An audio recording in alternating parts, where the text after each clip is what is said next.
Hello everyone and welcome back to the Unexplained Diaries. Here on this channel I share real-life encounters with beings from beyond the skies to help you unwind and drift off to sleep. Before we dive in, I would love to hear from you. Leave a comment and let me know where you're tuning in from. Now, find a comfortable spot, relax, and let's begin. We were on day 6 of a 9-day mission off the coast of Vanuatu, southeast side of the Banks Islands. Nothing dramatic, just a standard acoustic survey. I was there to run hydrophone drops over a trench we'd mapped on a prior trip, something like 6,500 meters deep, never properly profiled.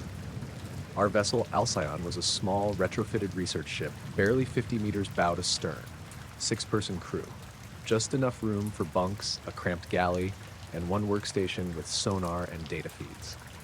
The rest was deck space for deploying the winch and gear. We were all tired. The heat hadn't let up since we left Port Vila. Humid, windless days, warm rain at night. Everything felt damp. That morning, I dropped the hydrophone just after 700. We'd marked a spot about 3 miles off the shelf where the seafloor dropped fast. No seismic activity reported there. No known vents or faults. Just depth. Quiet, empty depth. The device hit full descent after 20 minutes, and I powered up the monitor. Normally we get background noise, biological chatter, occasional whale clicks, distant ship engines, but this time we picked up something else. It was a hum. Low frequency, maybe 18 hertz, well below human hearing, but the display caught it clear, uniform, unmodulated, and steady. Not pulsed like sonar, not variable like marine engines, it was too clean, too perfect. We logged it and let the hydrophone sit for 6 hours. The hum never fluctuated. No Doppler drift, no distortion. It didn't respond to movement either. Didn't echo or react to the line tension shifting. Just a constant vibration in the water. Even weirder, the hum wasn't traceable. We triangulated twice, then 3 more times. Each time the origin moved, only slightly, but just enough to throw off the math, almost like it was repositioning itself by meters every hour, but always staying out of direct alignment. By nightfall, it was still going. I reeled up the hydrophone and ran a final sweep. The hum faded once the sensor broke 3,000 meters, like it hit a wall. We marked the cutoff, noted the anomaly, and stored the rig. Dinner was quiet. Nobody said much, but everyone had noticed the vibe shift. Ollie, the deckhand, made a joke about giant refrigerators down there, but nobody laughed. We shut down the main systems around 22:30. Generator was on low to keep refrigeration and nav lights going. The sea was flat, not even a breeze. It was warm enough that I slept with the hatch cracked. That night, we drifted 5 nautical miles. We had no engines running, no active propulsion. The drift didn't match the tide or prevailing currents. Our instruments didn't log any external force. No wind, no swell, no sudden shift in ballast, just movement. And none of us woke up. Except for Kat. She was the youngest on the crew, early 30s, marine biologist from Wellington. Smart, sarcastic, always up early with coffee before anyone else. But that morning, she wasn't in the galley, wasn't in her bunk either. We found her up on the aft deck, curled into the port railing, barefoot. Eyes open, not blinking. Her lips were slightly parted, but she wasn't speaking. Her pupils were fully dilated. I waved a hand in front of her face, snapped fingers. Nothing. I checked her pulse. It was normal. Breathing slow but steady. She wasn't asleep. She was just absent. We got her down to the infirmary cot and kept her warm. About an hour later, she blinked once and took a deep breath like surfacing from deep underwater. She didn't seem scared at first, just exhausted. She didn't speak right away, just stared at the ceiling. When she finally talked, she didn't mention being outside. She didn't even know she'd left her bunk. She said she'd been dreaming of water, but it wasn't wet. That was her phrase. It wasn't wet. She described being in a space where everything looked like it was made of liquid, but it didn't behave like liquid. No drag, no sound, just shimmering surfaces and dark shapes moving behind them. She said there were no lights, but everything glowed. No walls, but she couldn't move. She kept saying, there was something watching, but not from the outside. We asked her to explain. She just shook her head and started crying. We ran a full physical on her. No signs of stroke, no concussion. We called into the Maritime Health Line and gave them her vitals. They told us to keep her under observation, monitor for seizures. Around noon, she vomited seawater. We hadn't been in the water. Nobody had. She hadn't even been topside long enough to ingest spray, and there was no salt on her skin. But the stuff she threw up was unmistakably briny. Thick, almost gelatinous. It stank of decay like something scooped from below the photic zone. We bottled it and froze a sample. The rest we dumped. I checked the navigation logs again. Between 000 and 400, we moved 5.3 nautical miles northwest. No engine activity, no anchor drift, no changes in water current data. Our GPS track looked like it had been erased and redrawn manually. Not smooth like normal drift, just segmented, almost artificial. The timestamps didn't line up. At 0317, there was a 30-minute blank in the log. Not a power failure, just nothing. Like the system had kept running, but stopped recording. Later that day, I reviewed the deck cams. At 0302, the bow camera went white. Not blinding, just fully white, like fog. The lens wasn't obscured, there was no glare, no directional light, just a clean, featureless white screen. That lasted for 6 minutes. Then the feed cut. When it resumed, Kat was already on deck, lying on her side. No footage of her walking out, no footage of the doors opening. The other cameras, port and starboard, showed the same whiteout. All of them at the exact same time. Then darkness. Then back to normal. All systems rebooted themselves. That night, nobody slept. I stayed up watching the horizon. It was dead calm again. Not a sound, not even gulls. The hum we'd recorded that morning wasn't present anymore. I dropped the hydrophone just in case, but the water was quiet. The next morning, Kat seemed better. Pale, but alert. She didn't remember much. Said she'd had a dream about sinking, but in reverse, like being pulled upward through pressure. She asked why her bunk was wet. We hadn't told her about the seawater. I checked her mattress. The sheets were dry. Her pillow, though, smelled faintly of brine. We ended the expedition a day early. By the time we docked, we were all jumpy. Even Ollie stopped making jokes. We logged everything with the university, handed off the recordings, filled out incident reports. Kat got blood work done. Clean. No signs of hypoxia, infection, or neuro issues. They told her she might have had a dissociative episode, but that doesn't explain the 5-mile drift, or the seawater, or the whiteout on the cameras. I still have a copy of the hum recording. I've played it for audio engineers, biologists, even a friend who works with offshore oil rigs. Nobody's been able to pin it down. It's not tectonic, not mammalian, not mechanical. And when I run a frequency analysis, the spectrogram shows something I can't explain. A repeating notch like a signature. It cycles every 47 seconds. It's not a sound, it's a gap. Something is removing that part of the signal. Perfectly. Every time. I was out in the yard digging out some stubborn roots along the fence line when I heard it the first time. Just my name. David. Plain and calm. Almost like someone just walked up behind me and said it. I turned around, thinking maybe it was my neighbor, Jess, from 2 houses down, but there wasn't anyone there. Just the wind in the trees and the sound of the shovel dropping. I stood still for a second, listening.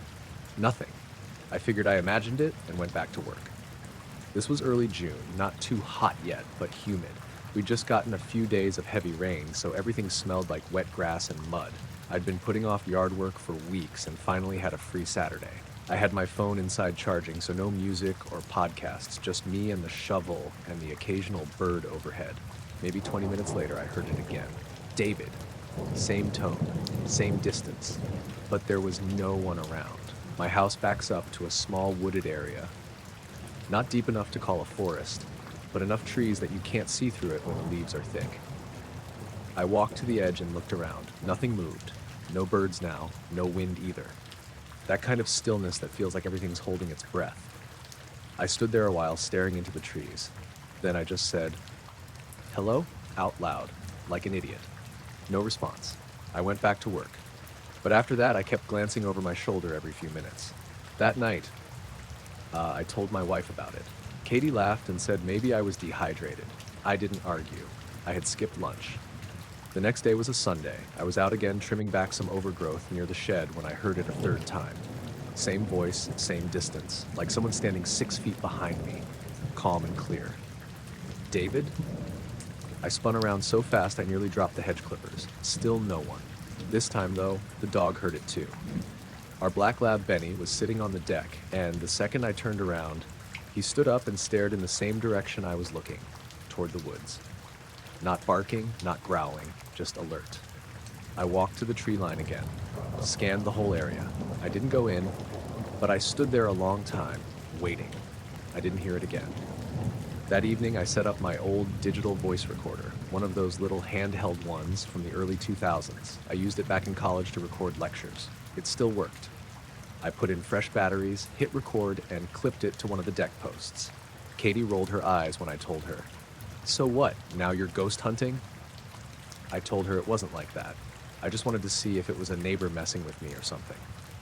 I let the recorder run all afternoon while I worked in the yard. That night, after dinner, I plugged it into the laptop and started skipping through the audio.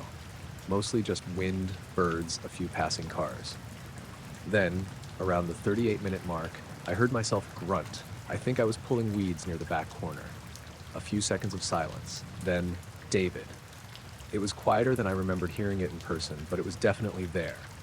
Not a whisper, not creepy sounding, just calm, like someone trying to get my attention. The hair on my arm stood up. I kept listening. 10 seconds after the voice, there was something else. A second voice. Different tone. Higher pitched, but faint. Like it was coming from farther away. It said, "We're still trying to bring you back." I replayed that part maybe 10 times. Katie thought I was messing with her. She accused me of editing the audio. I told her I didn't even know how. I'd never used any kind of audio software in my life. She eventually shrugged it off. "It's probably some radio interference," she said. "Or you picked up a conversation from someone walking by." But it wasn't radio. It was in the yard. The second voice was almost like it wasn't meant to be heard, like it got caught accidentally. I let it go for a few days, went back to work, tried to act normal, but that line stuck in my head. "We're still trying to bring you back." Back from what? That Thursday, I was mowing the lawn when I saw something in the woods. Not a person, not really a shape even, just this shimmer, like heat rising off pavement, but vertical and motionless.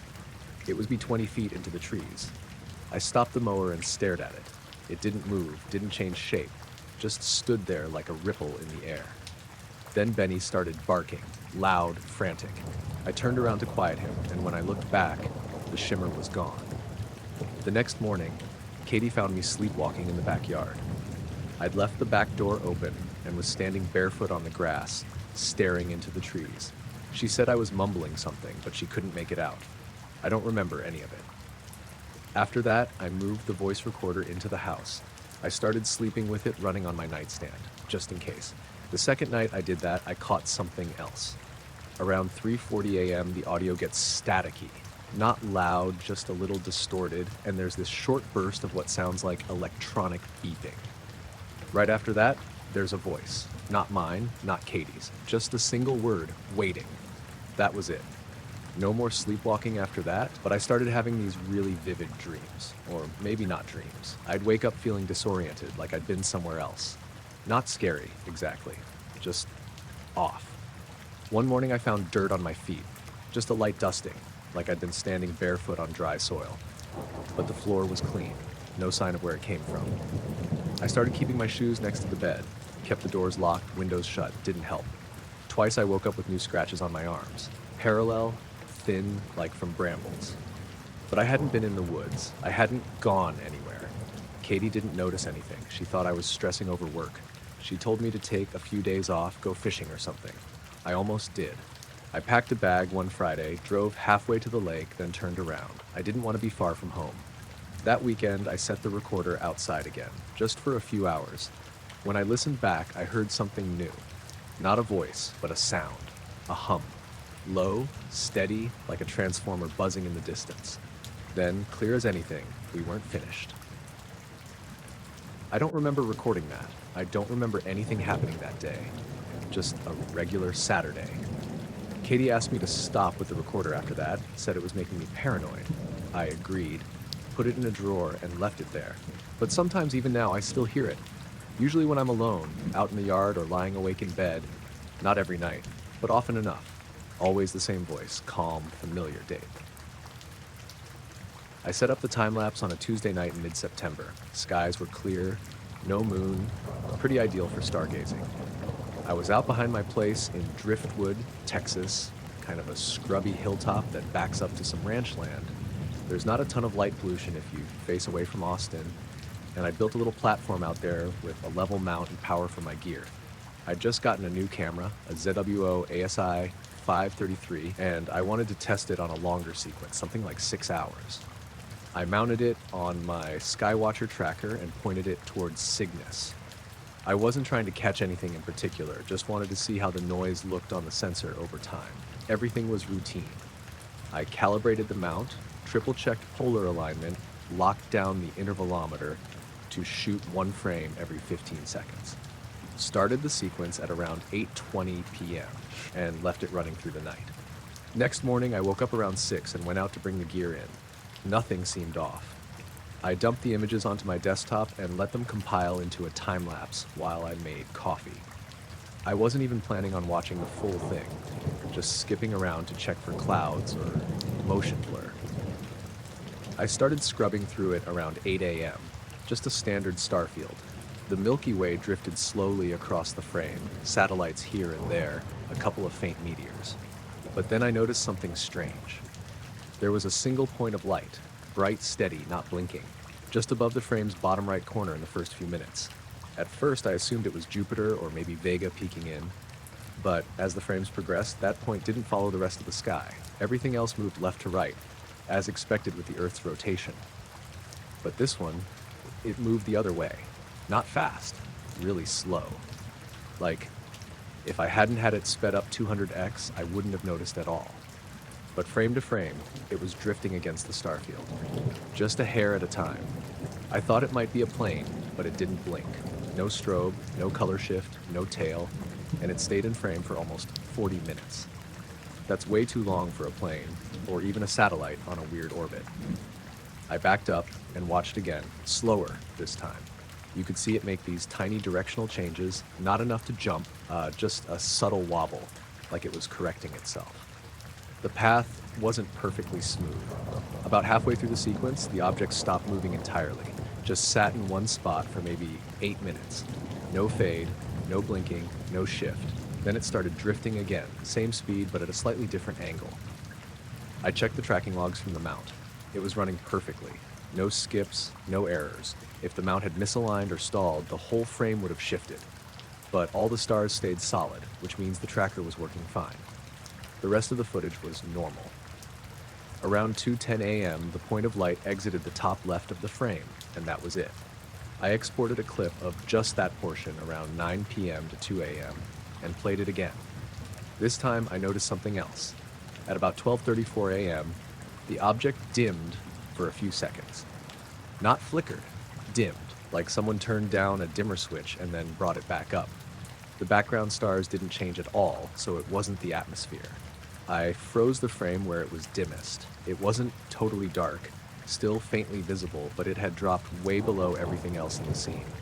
Then it slowly brightened back to its original intensity, steady as before. I zoomed in as far as the resolution allowed. Still just a point. No shape, no halo. Just a pure white pixel. I checked the sky databases next. Starlink paths, ISS passes, Iridium flares. Nothing matched the location or time.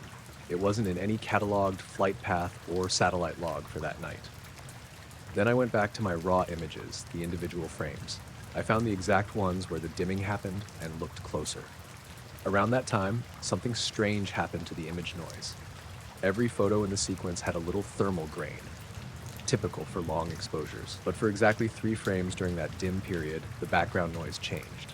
The stars got fuzzier.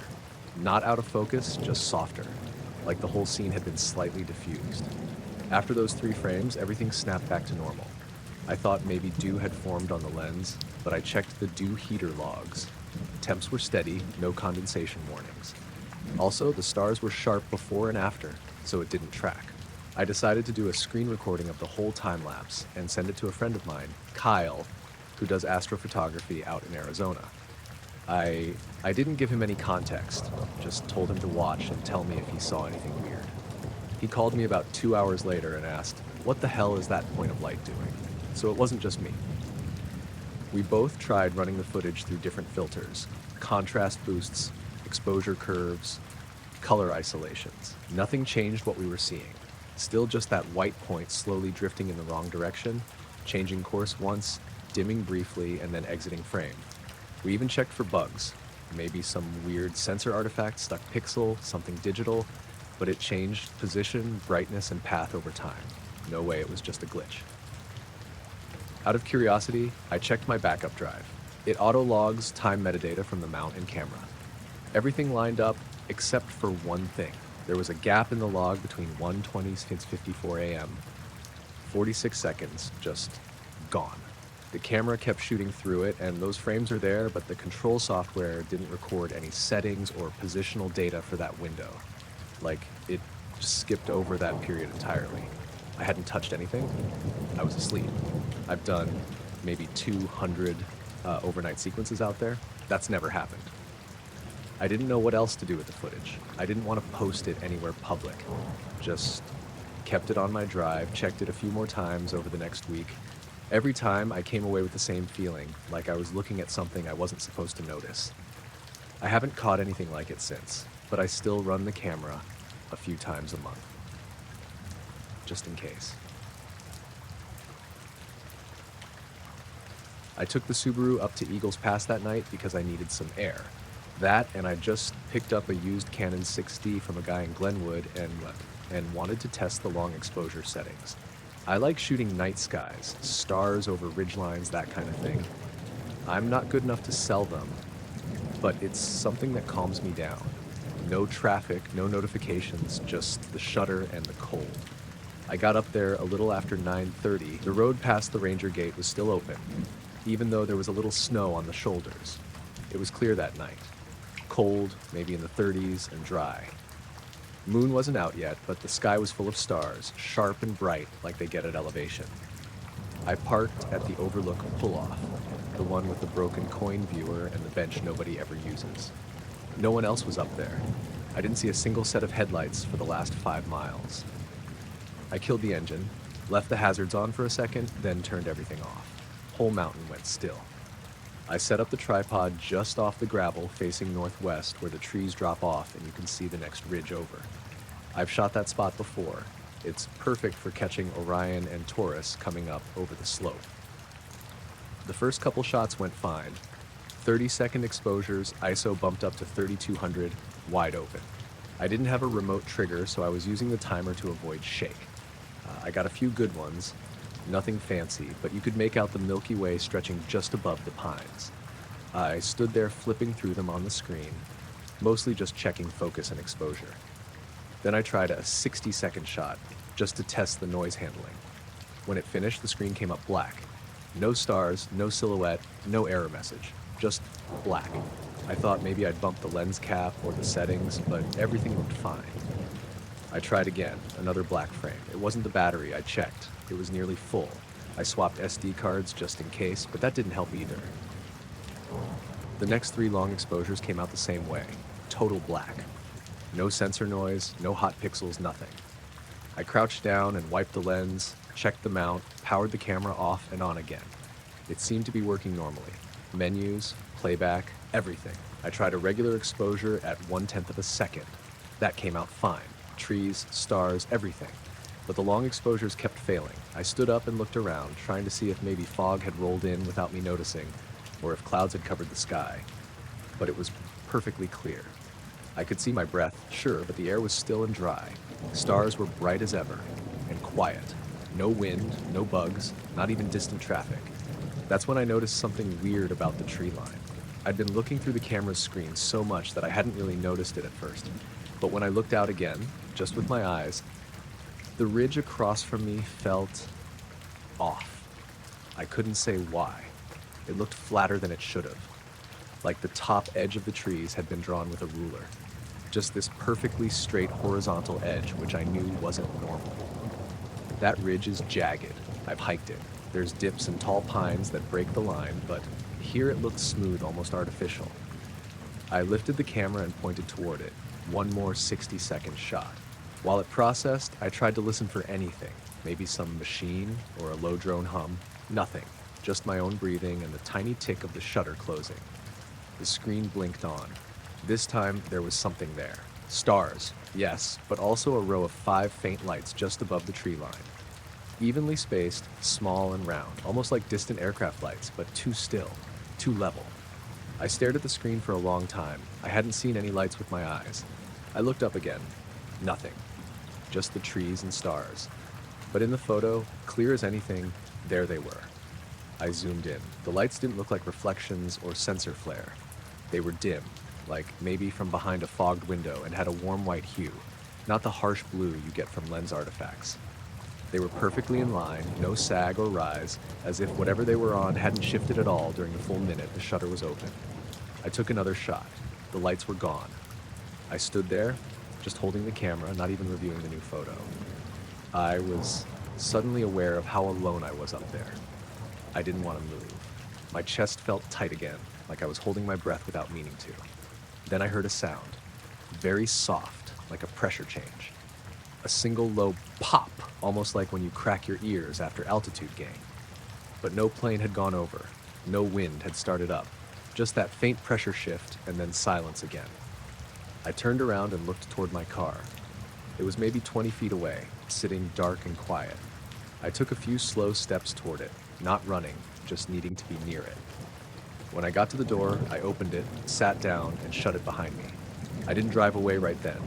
I just sat there, camera still in my hands, engine off, watching the tree line through the windshield. Every few minutes, I'd look down at the screen again, flip back to the one photo with the lights. It looked exactly the same each time. 5 lights. Faint, steady. Steady. Nothing else around them. I don't know how long I sat there before I started the engine. Probably close to an hour. I didn't see any other cars on the way down. No animals, either. Usually you see deer near the switchbacks, or at least hear owls. When I got home, I pulled the files onto my laptop. Every photo looked normal, except that one. The metadata showed the same exposure settings as the others. No corruption, no weird timestamps. Just one 60-second frame with something in it that wasn't before or after. I didn't edit it. I didn't post it anywhere. It's still on the drive in the folder from that night, just labeled with the date. I haven't been back to Eagles Pass since. I'd been messing around with my ham radio setup one late Saturday night, just trying to get a better handle on the whole thing. My name's Mark, and I live out near Flagstaff, Arizona, which, for the record, is one of those spots where the sky is so dark at night it feels like space is right on top of you. Perfect for radio and stargazing, but also, as I'd learned, for some weird stuff you can't quite explain.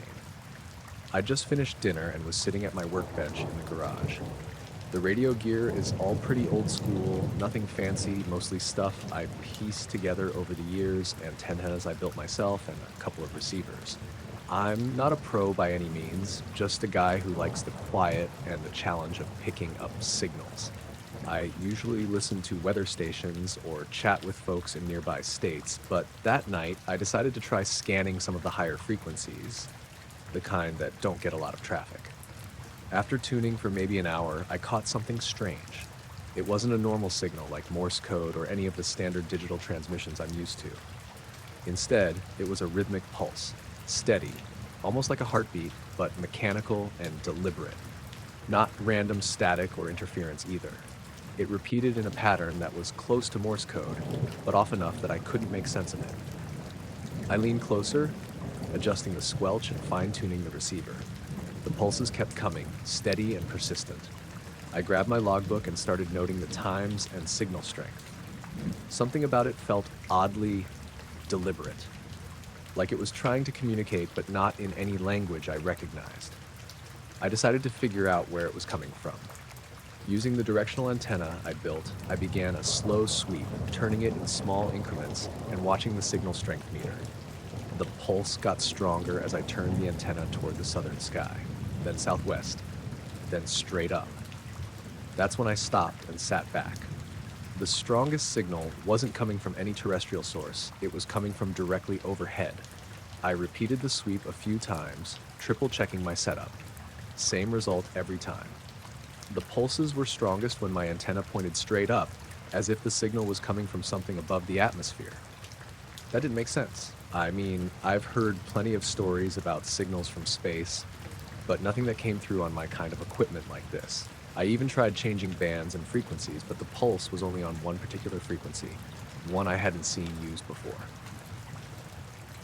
I called my buddy Jerry. He's a fellow ham operator, lives a few miles down the road.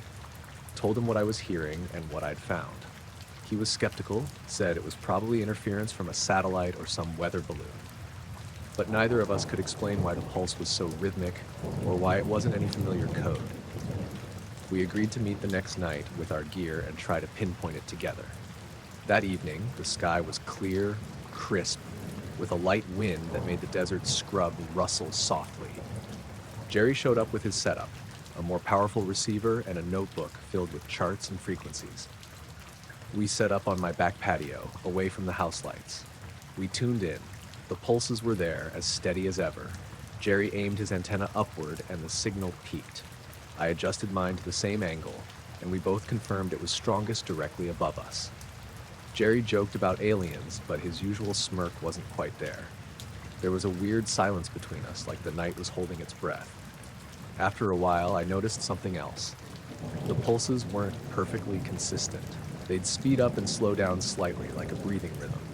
It wasn't just mechanical, it felt organic. We spent hours tracking it, and during that time I kept glancing at the sky. No aircraft, no satellites in sight, no flashing lights or anything moving. Then around 2 a.m. something shifted. The pulses faded, then stopped entirely. I looked up and I swear the stars seemed brighter, sharper, but something was off. The air felt thicker. There was a low hum, almost too quiet to notice, but it was definitely there. Jerry got up and stretched. He said maybe the source moved on or the signal stopped for a break.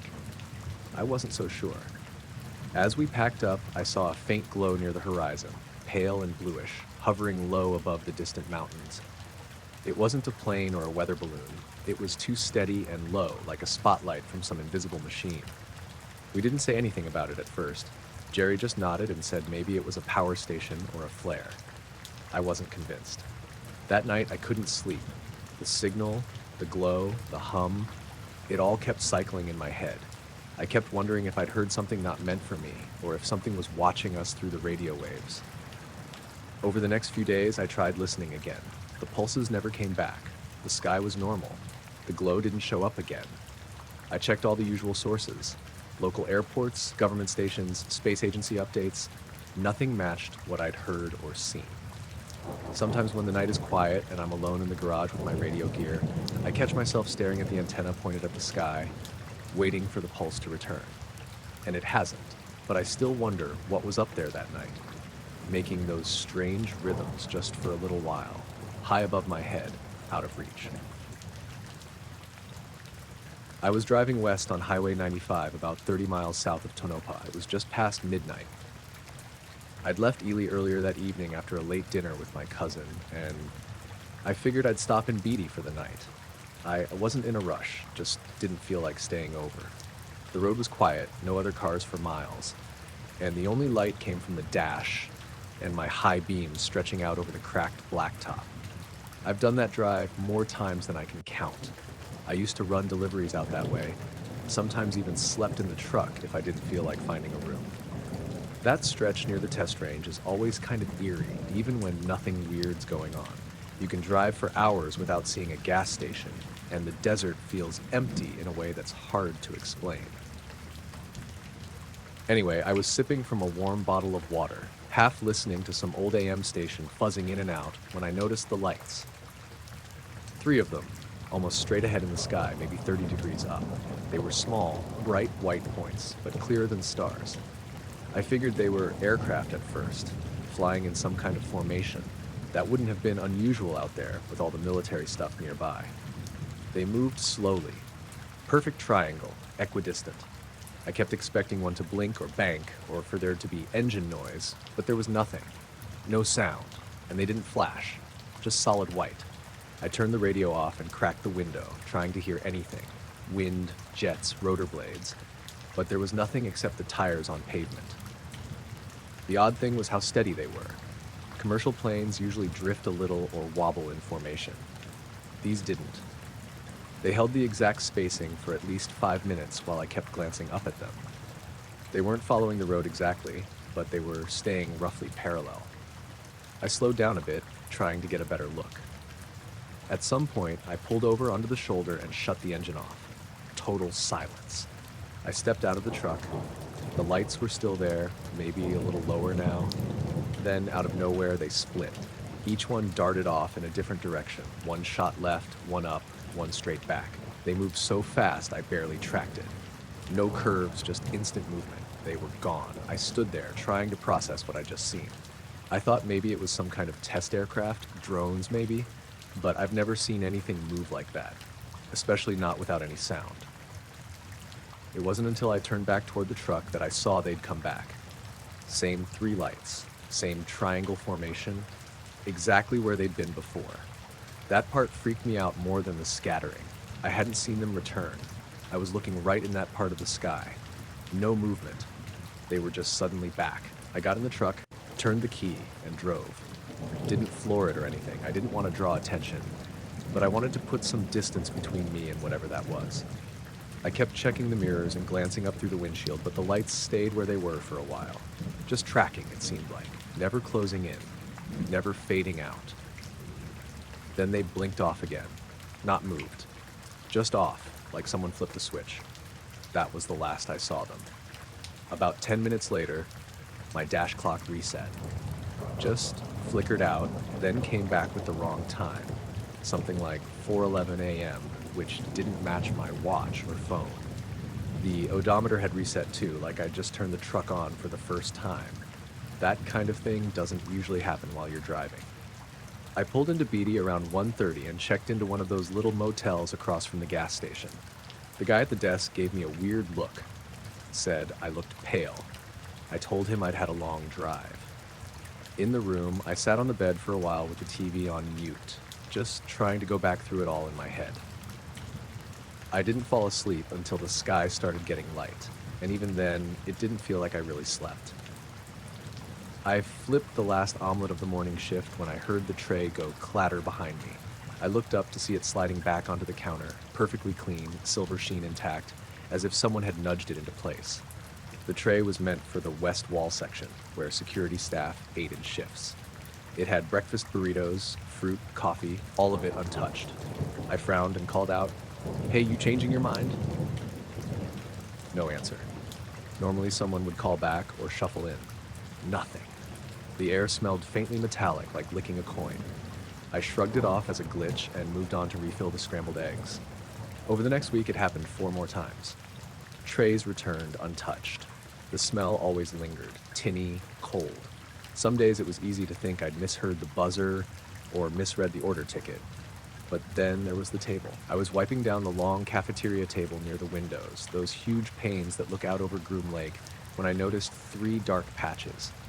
Hand-shaped and scorched, about the size of a grown man's palm, pressed into the formica surface. No burns on the floor beneath, nothing on the ceiling.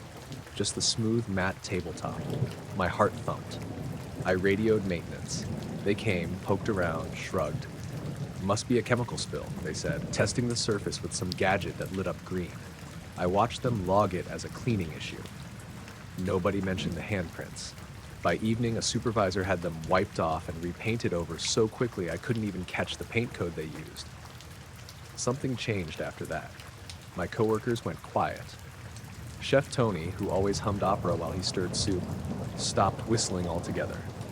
Lynn, the dishwasher, kept glancing over her shoulder when she took out the garbage. And I caught the new sous chef, Mara, staring at the door like she expected someone to burst in at any moment. The next day, I heard whispers in the pantry, low voices talking too fast. I cracked the door, expecting to catch them on break, but it was empty. Just the hum of the walk-in cooler and the distant clang of plates in the dish pit. That night, I left late, rolling my cart back to the walk-in. The hallway lights flickered, and the freezer door groaned as if on its hinges. I flicked on my flashlight and tried to laugh at myself. "After all this time, Greg," I muttered, "you still jump at shadows." I reached for the freezer handle, saw my breath fog the beam, and froze. On the floor in front of me were 2 more hand-shaped scorch marks, smaller this time, like a kid's palms, pressed into the vinyl tile. No scorch pattern on the fridge door, no melted linoleum anywhere else. I snapped a photo with my phone. The flash lit the whole corridor for a second before cutting out. The tiles looked unmarked in the photo. I left the walk-in door open, eyeing the hallway until my cart clattered itself to the kitchen. At the cook line, I texted Tony, "Did you see footprints by freezer? Weird handprints." No reply. The following morning, the freezers were unplugged for routine maintenance, and the hall was sealed off. No one else mentioned it. When I asked the supervisor, he said they'd had some electrical oddities overnight and were taking precautions. By the end of the week, the staff lunch roster was half empty. People called in sick, moved to other posts. Mara gave me a tight smile and said, "I've got a headache." She was gone the next day. One afternoon, I got a request to send dinner trays up to the North Tower. When I got there, the door was open a crack and the room was dark. I stepped in and set down the trays. As I turned to leave, the lights snapped on. 6 chairs sat around a metal table, empty. The trays were back on the counter exactly as I'd left them. The smell was thick, like hot iron. I heard a soft click behind me. The door swung shut on its own. For a moment, I stood there, listening to my own breathing. Then I backed out, tripping over the threshold. The door swung closed again and locked silently. I didn't see anyone else in the hallway. My radio crackled when I called for help. Just static. I pounded on the door until the supervisor's voice crackled through. "Give me a minute." The lock clicked and the door opened inward. I half expected someone to step out, but it was empty. No trays, no scorch marks, nothing unusual except the smell clinging to my clothes. Later that night, I stole a look at the daily logs. Every incident returned trays, handprints, odd power cycles, was logged under operator error. Nobody had reported the hallway marks or the locked door. I felt like I was losing my mind. The kitchen felt too big, the fluorescent lights too bright. Bramble, my dog, refused to come in when I got home, barking at the darkened windows even though there was no shape outside. I closed the blinds on all sides and left every light on. Sleep came in fits. I dreamt of walking through the cafeteria, rows of trays sliding off counters on their own, handprints glowing on every surface. When I woke, my apron was balled on the floor, wet with sweat. I called in sick the next morning and turned in my resignation before dawn. I left the base without looking back, pulling Bramble along the gravel road toward town. The cafeteria stayed behind me, pale and silent under the desert sky, and I knew the smells and the marks would linger long after I was gone. I never thought much about talking about this. Hell, I kept it to myself for years. But it's been sitting with me, nagging at the edges, so here it goes. I'm Ed Harrow. I'm 68 now, retired radar operator, spent most of my career at a military base in Montana, watching the skies for anything out of the ordinary. Nothing fancy, just radar screens, dials, and long shifts staring at green blips. One night, back in '94, I was on the graveyard shift, 3 a.m. to 11 a.m., working alone in the radar room. The base was mostly quiet, just the usual static and some birds or planes passing through. Nothing that ever gave me a second thought. But then something came up that didn't make sense. Around 5:15 a.m., I noticed a blip on the radar far below the altitude range we usually track. I was used to seeing planes between 30,000 and 40,000 feet, commercial jets, military patrols, sometimes satellites when the gear was tuned right. This blip was at about 1,000 feet, hovering in the middle of nowhere. I figured it was a small aircraft or maybe a weather balloon. I kept watching it, expecting it to move or disappear. It didn't. Then, in less than 3 seconds, it rocketed straight up like a bullet, no curve, no slowing, past 70,000 feet. The thing vanished off the screen, right around the edge of the radar's maximum range. I sat back, blinking. My heart was pounding. Nothing I'd ever seen moved like that. I tried to get a second opinion, but I was alone. I double-checked the equipment. Nothing wrong, no glitches. I logged the event in the usual way, then reported it up the chain. What happened next was what really made it strange. My supervisor called me in, calm but serious. He told me that I wasn't to mention the incident again. Not to anyone. No reports beyond the official logs. No questions. I asked why. He said it was classified and beyond my clearance. That was the first time I realized how little I knew about what was really going on. I kept the memory tucked away, didn't talk about it with my family or coworkers. You learn quick not to rock the boat in that line of work. But the weirdness didn't stop that night. About an hour later, I was outside for a smoke break. The sky was still dark, but starting to show hints of dawn. I noticed something odd, an almost imperceptible hum in the air, like a low-frequency vibration.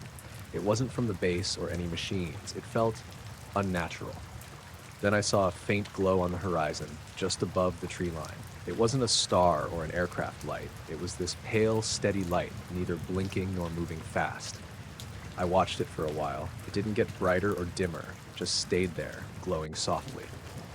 I tried to call the radar room, thinking maybe there was something new on the screens. The radio crackled, but no one answered. I went back inside. The radar showed nothing unusual. I shrugged it off as nerves, but the feeling lingered. Over the next few days, I kept catching glimpses of strange lights, sometimes hovering near the base, sometimes just off into the distance. They didn't move like planes. No sound, just there. Sometimes I'd hear the hum again, low and steady. I mentioned it once to a colleague. He laughed and said I'd been watching too many sci-fi movies. Then one night, I woke up suddenly. It was about 3 a.m., and the room was flooded with this dim bluish light. I looked out the window and saw a shape hovering just above the trees near the base. It wasn't like anything I could describe. A shape, maybe triangular, but the edges blurred and shifting. I blinked, and it was gone. I wasn't sure if I'd really seen it or if it was a dream. I didn't tell anyone. Years later, now that I'm retired and out of that world, I'm still not sure what I saw.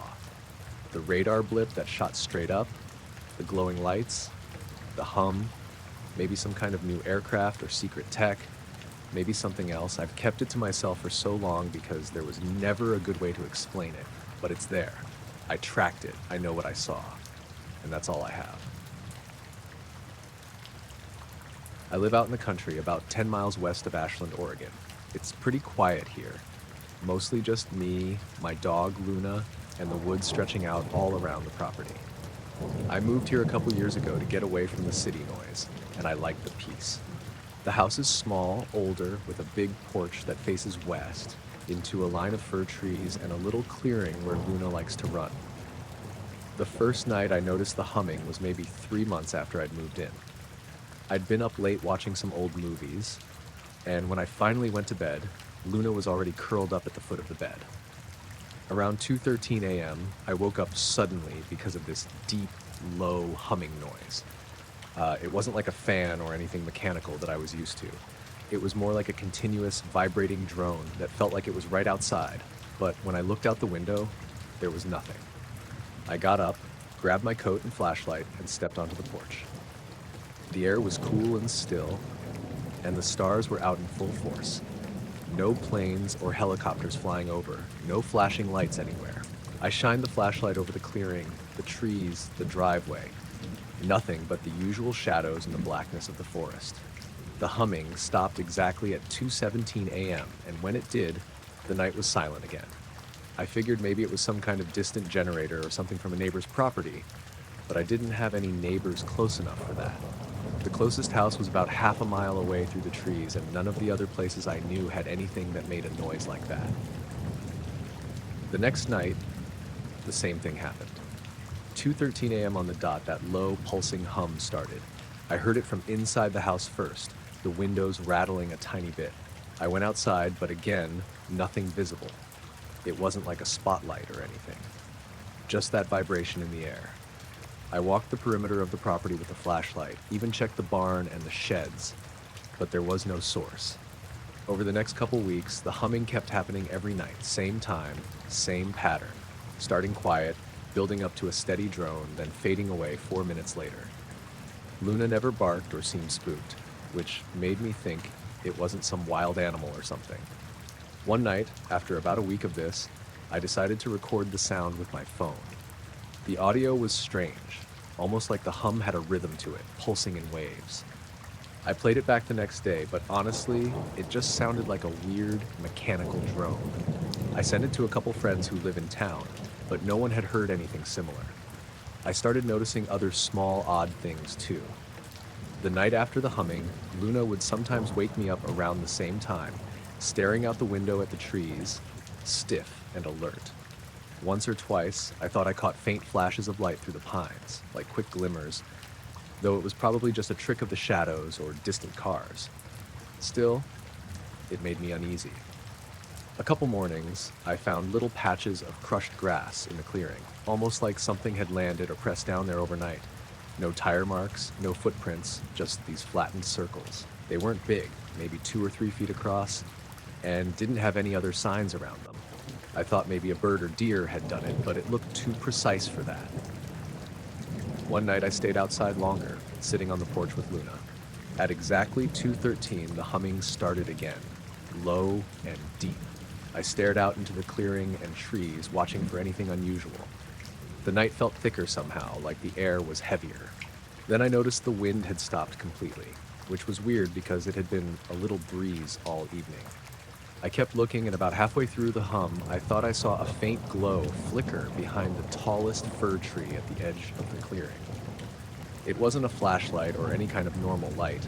It was more like a soft, bluish shimmer that moved a little, almost like it was floating. It lasted maybe 5 seconds before disappearing. I blinked, and it was gone. After the hum ended, I called it a night and went inside. Luna was tense for a while, but eventually settled down. The next day, I went out to the spot where I saw the light and looked closely. The ground was just normal dirt and needles. No footprints or marks, just the crushed grass from before. I found a few tiny, almost imperceptible indentations in the soil, smaller than a fingernail and arranged in a weird pattern. They didn't look natural at all. I showed the spots to a neighbor who's been around for decades, but he shrugged it off as nothing, said the forest makes strange shapes sometimes. Still, it didn't feel right to me. The humming kept happening nightly for weeks. Sometimes it felt closer, like the sound was right over the house. Other times, it seemed to drift away toward the woods. I'd try going out and walking around to find the source, but it was always silent by the time I got there. One night, Luna started growling quietly at something behind the house. I went to check but found nothing, just dark trees and thick brush. The air was cold, colder than usual for late September, but there was no wind or movement. I began to notice something else, a feeling that I was being watched. Not just Luna, me. While sitting on the porch or inside near the windows, I'd get this prickling sensation like eyes were on me, even though there was no one around. The last night it happened, I decided to stay awake past the humming, just to see if anything else would show up. I kept the porch light on low and sat with Luna, watching the clearing and the edge of the woods. At 2:13, the humming began, soft at first. I could feel it in my chest, like a low vibration. Then the porch light flickered once, briefly, and the wind died completely. Then I saw it, a shape moving just at the edge of the trees. It was dark, almost blending in, but not quite. It didn't look like an animal I knew. It was too tall, and the way it moved was slow and deliberate, like it was watching me as much as I was watching it. I tried to focus, but after a few seconds, it just slipped behind the tree line and disappeared. The humming stopped, and the normal night noises slowly came back. I didn't sleep the rest of the night. The next morning, I checked the clearing. The grass was flattened again, and those tiny indentations were back in the dirt. I packed up a few days later and stayed with a friend in town for a while. Luna was quieter during those nights, less tense. I never heard the humming again, but sometimes when I close my eyes, I still hear that low drone in the background, like it's waiting. It started about 15 minutes after I left the diner in Hanksville. I'd been staying in an old camper trailer about 5 miles outside town, just off a dirt road that doesn't show up on most maps. Quiet place. No neighbors, no traffic, just the kind of silence you only get out there in the Utah desert. I drove in town that night to grab dinner and some coffee. Around 9:45 p.m., I started heading back. Sky was clear. Cool night, maybe 50 degrees. No wind. I'd taken the truck, an '03 Tacoma with about 200,000 miles on it, and I wasn't in a hurry, cruising along at maybe 45. The road's narrow and a little washboarded in places, but it's straight for the most part. Nothing around but low scrub and open desert. You can see for miles in daylight, but at night it's just black, like driving through ink. About 2 miles from my turnoff, I noticed a light in my side mirror. It looked like a headlight, maybe a single motorcycle behind me. except it wasn't bouncing like it should have been on that kind of road. Just a smooth, steady glow like someone had mounted a flashlight to a camera dolly. I watched it for a while. It kept the same distance, maybe 200 feet behind me, and never gained or fell back. Didn't sway, didn't bob, just stayed dead even with my speed. At first, I figured it was some local out for a night ride, maybe using an aftermarket light bar. But the light was too white, almost bluish. No other colors, no glare, just one tight, solid beam. I tapped the brakes once to see if they'd slow down. Nothing. They matched me. I slowed to 35. So did they. I sped back up to 50. They followed. I leaned over and flipped off my dash lights so I could see better out the rear window. Still just the one white light, no engine sound. I rolled down my window to listen. Nothing but the tires on gravel. About a mile from the trailer, I pulled over, just eased onto the shoulder and stopped. The light didn't stop right away, but it slowed, then coasted to a stop behind me, same distance as before. I sat there a second with the engine running and my hand on the shifter. I looked in the mirror.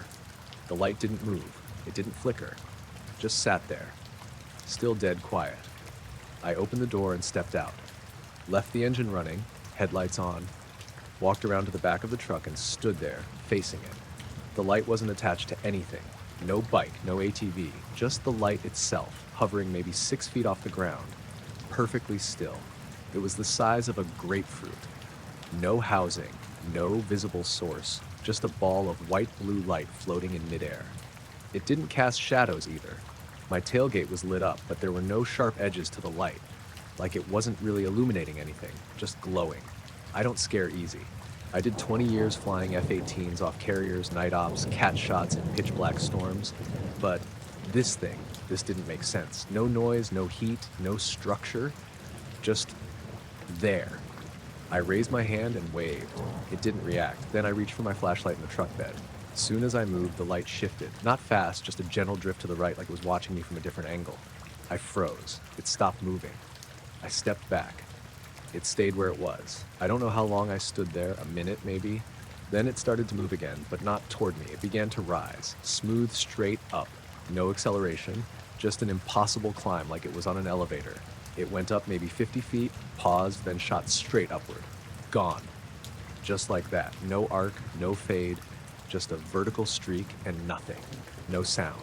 The sky was empty. I got back in the truck and drove the rest of the way home. Didn't even look in the mirrors, just kept my eyes forward, hands on the wheel, pulled into the trailer lot, killed the engine, locked the doors behind me. Sat on the couch for an hour with the lights off. I didn't tell anyone for a long time. I know what people think when a guy says he saw a floating light out in the desert, but I wasn't drunk. I wasn't tired. And I've spent my whole adult life around aircraft. I've seen stealth tests, drones, weird DARPA crap that never made it past prototypes. This wasn't any of that. There's no way to explain how something can track you like that. Match your speed perfectly, hover in dead silence, then disappear like a bottle rocket straight into space. I haven't seen it again. But I don't take that road after dark anymore. I drive the long way through the pass now, even though it adds 30 minutes. Feels safer somehow. It started the morning after that big thunderstorm in late August, Thursday, I think. We'd had nearly 2 inches of rain overnight, and the wind tore through like a freight train. I figured I'd lose a few limbs off the oaks again, or maybe get another fence post loosened by the runoff. What I didn't expect was to find half my northern plot looking like a vinyl record got pressed into it. I went out around 6:30, just as the sun was getting high enough to throw light through the mist. That part of Kentucky gets these heavy ground fogs after storms. Everything looked silver, soft. I had a cup of gas station coffee in one hand and my boots half-laced, because I wasn't planning to be out more than 10 minutes. Just checking the irrigation lines before the heat came back. I noticed something was off when I walked the first row past the old irrigation pump. The corn didn't look wind damaged. It was flat, but not broken. Not snapped or twisted like you'd see after a big gust, just laid down. Even, like something pushed it gently, with weight, not force. I walked in a little ways, maybe 10 feet, and that's when I saw the shape of it. It wasn't random. The pattern started narrow, swelled in the middle, then narrowed again, almost like a pulse. Not a perfect circle or spiral like those crop circle hoaxes. more jagged, uneven, but still deliberate, like someone mapped a sound wave onto the field and pressed it down with a hand the size of a bus. The stalks were laid over without being bent. I picked one up and it just flopped back down. Leaves still green, ears still intact, like the plant gave up standing for a while but hadn't died. I looked for tracks. Mud was still soft, but there weren't any boot prints, no tire ruts, no sign anyone had walked in or out. Even the field mice hadn't come back yet.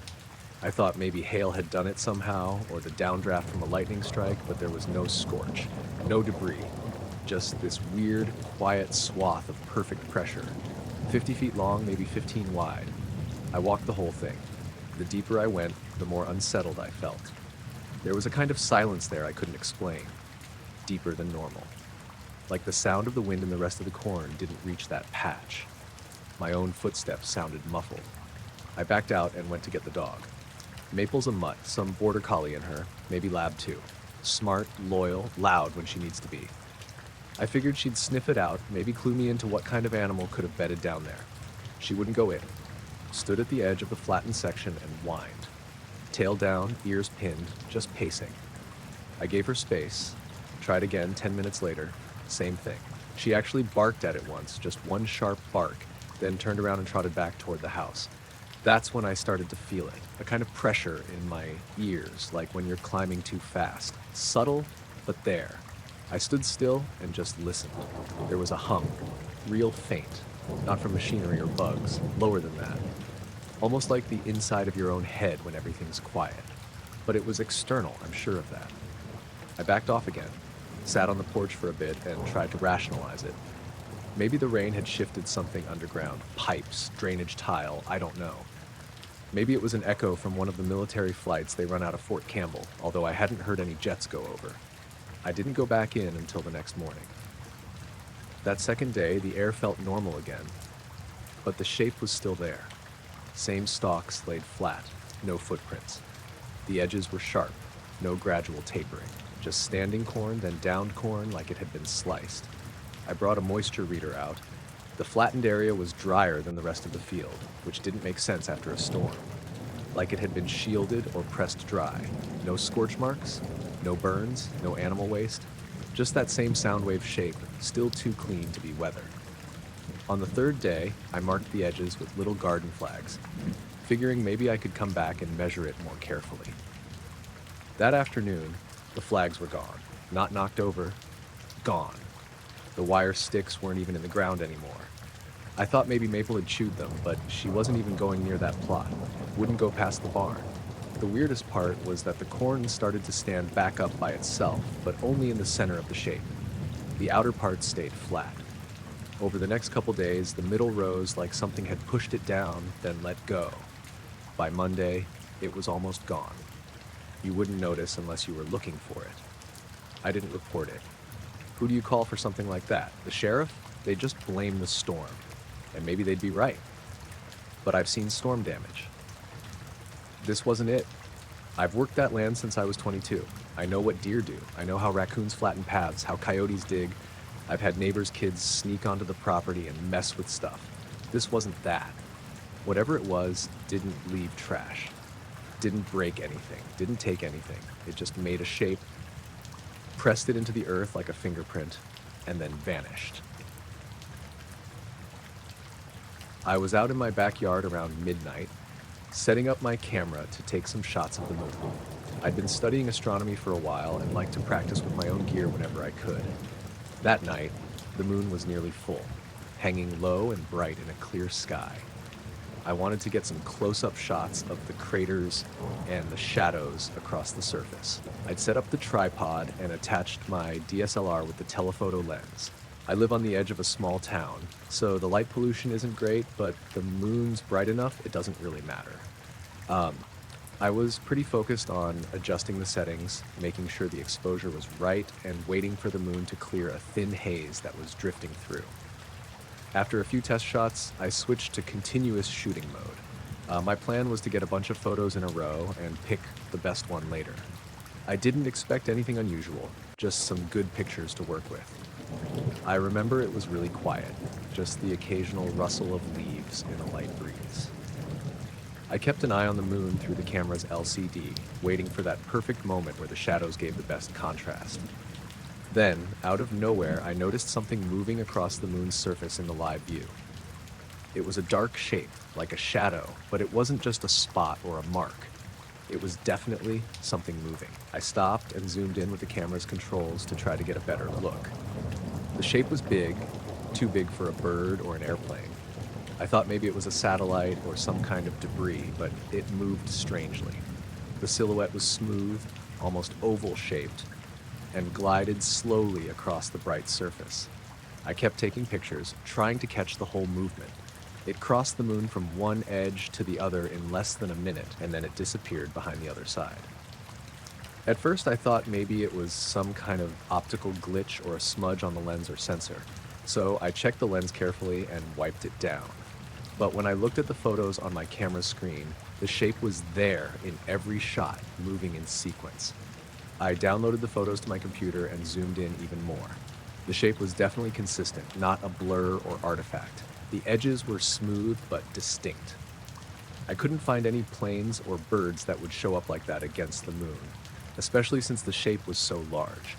And satellites usually look like tiny dots moving fast, not a dark form crossing the whole face. After staring at the pictures for a while, I felt a little uneasy. It wasn't like the usual astronomy excitement I get. It was quiet but felt heavy, like something watching or moving above me. The next night, I tried to get more pictures, hoping to catch something similar or explain what I saw.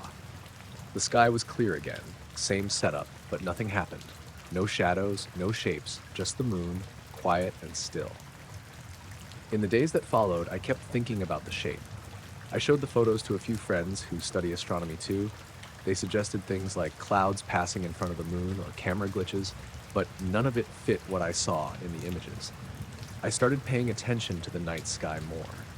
Sometimes, I noticed strange lights moving silently at odd speeds, too slow for planes, too fast for normal aircraft. They'd hover or shift direction with no sound. But I couldn't get a camera on them, and when I tried to point my telescope, they vanished. One night, I was out late again, just watching the moon without the camera. I caught a faint humming sound, low and distant, almost like a generator running far away. It was so soft I thought I was imagining it. But then, the feeling of being watched came back. I glanced around, but the street was empty, the houses dark and quiet. No cars, no people, only the moon glowing bright overhead. Over the next week, I felt this presence sometimes, like someone or something was just outside my vision, but when I turned, there was nothing there. It was never close, but always nearby. My sleep got worse. I'd wake up sweaty, heart pounding, but couldn't remember any dreams. Sometimes, there'd be moments I couldn't explain, like losing a few seconds or minutes. I'd look at the clock and be unsure if time had passed normally. One night, I left my camera outside on the tripod after shooting for a while. When I checked the footage the next morning, there was a series of shots with the moon, but right before the dark shape appeared, there was a faint shimmer in the air above the treetops behind my yard. It wasn't a reflection or glare. The air looked like it was bending or warping for a moment, just for a second, then returned to normal. After that, I stopped going out late with the camera. It felt like whatever was up there didn't want me to watch too closely. Still, the pictures remain on my hard drive. I look at them from time to time, trying to figure out what I saw, but nothing fits.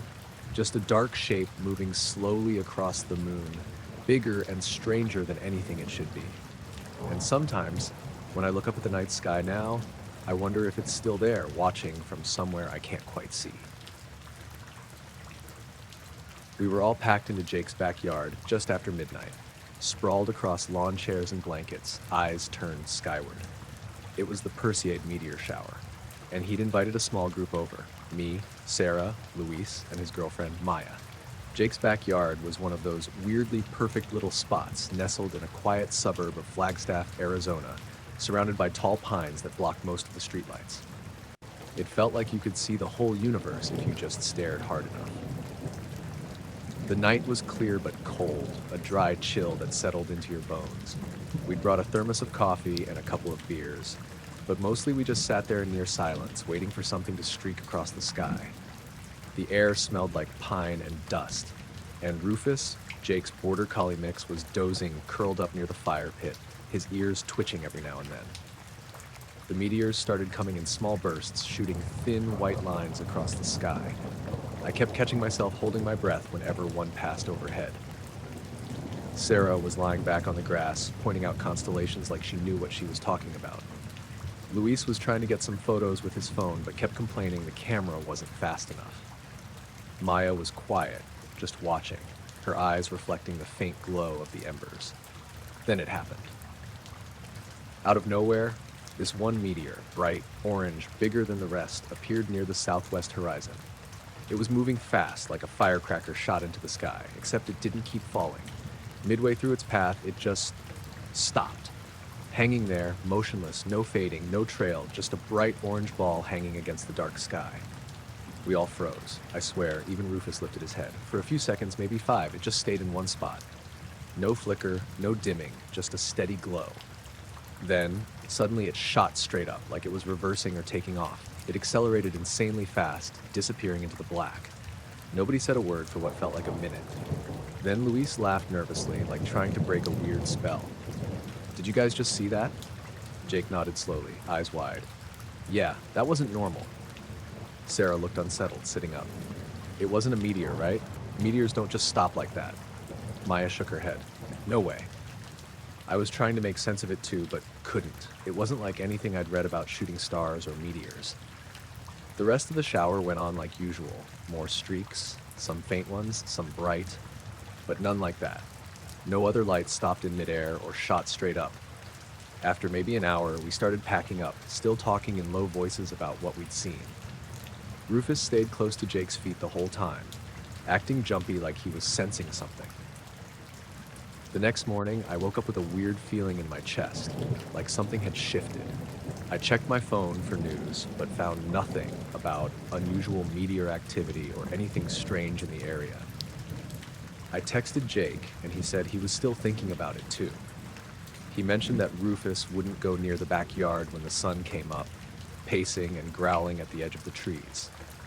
Over the next few days, none of us brought it up much. But whenever we were together, the memory hung there, silent and strange. Rufus stayed skittish too, sometimes barking at nothing in the backyard or refusing to come inside. I can't say what that light was. I don't know if it was a meteor or something else entirely, but I remember how unnatural it felt. Like the rules of the sky got rewritten for just a moment. And for a while after, I kept looking up, half expecting to see something hanging there again, frozen in the dark. The power went out just after 9 that night. It was one of those blackouts that felt different from the usual ones. No storm, no warning, just everything cutting off all at once. The whole neighborhood went dark, quiet except for the faint hum of generators kicking on nearby and the occasional murmur of neighbors talking through windows. I was sitting in my living room, just finishing up dinner. The lights blinked once, and then nothing. The TV died. The laptop screen went black, and even my phone stopped charging. I grabbed a flashlight from the kitchen drawer and headed outside, partly because it was odd not to hear any traffic or the usual hum of city life, and partly because I needed fresh air. The street was pitch black, except for the occasional flashlight beams bobbing down the sidewalks. Most houses were dark, their windows just black rectangles against the night. A few neighbors were standing outside, talking quietly in small groups, trying to figure out what happened. I wandered down the block, flashlight in hand. The air smelled cool and clean, like it had been washed by a recent rain, even though I hadn't heard any earlier. I noticed how strange everything felt without the streetlights and porch lights, how the usual colors and shapes dissolved into shadows. Then I looked up. Above the treetops lining the edge of the street, there was a pale blue light hovering silently. It wasn't a spotlight or a plane's navigation light. It was soft, almost like a glow, and it pulsed twice in a slow, steady rhythm. The pulses weren't harsh or flickering. They felt deliberate, like a signal or a heartbeat. The light didn't move. It just hovered there, maybe 50 feet above the tallest tree. It was too high to be anything someone was holding or flying low in a drone. It didn't have the usual blinking red or green lights planes have, no noise, no wings, or shape that made sense. I kept watching, holding my breath without realizing it. The neighborhood noise had faded completely, and all I could hear was the rustling of leaves and my own heartbeat in my ears. Then, almost like someone flipped a switch, the power came back on.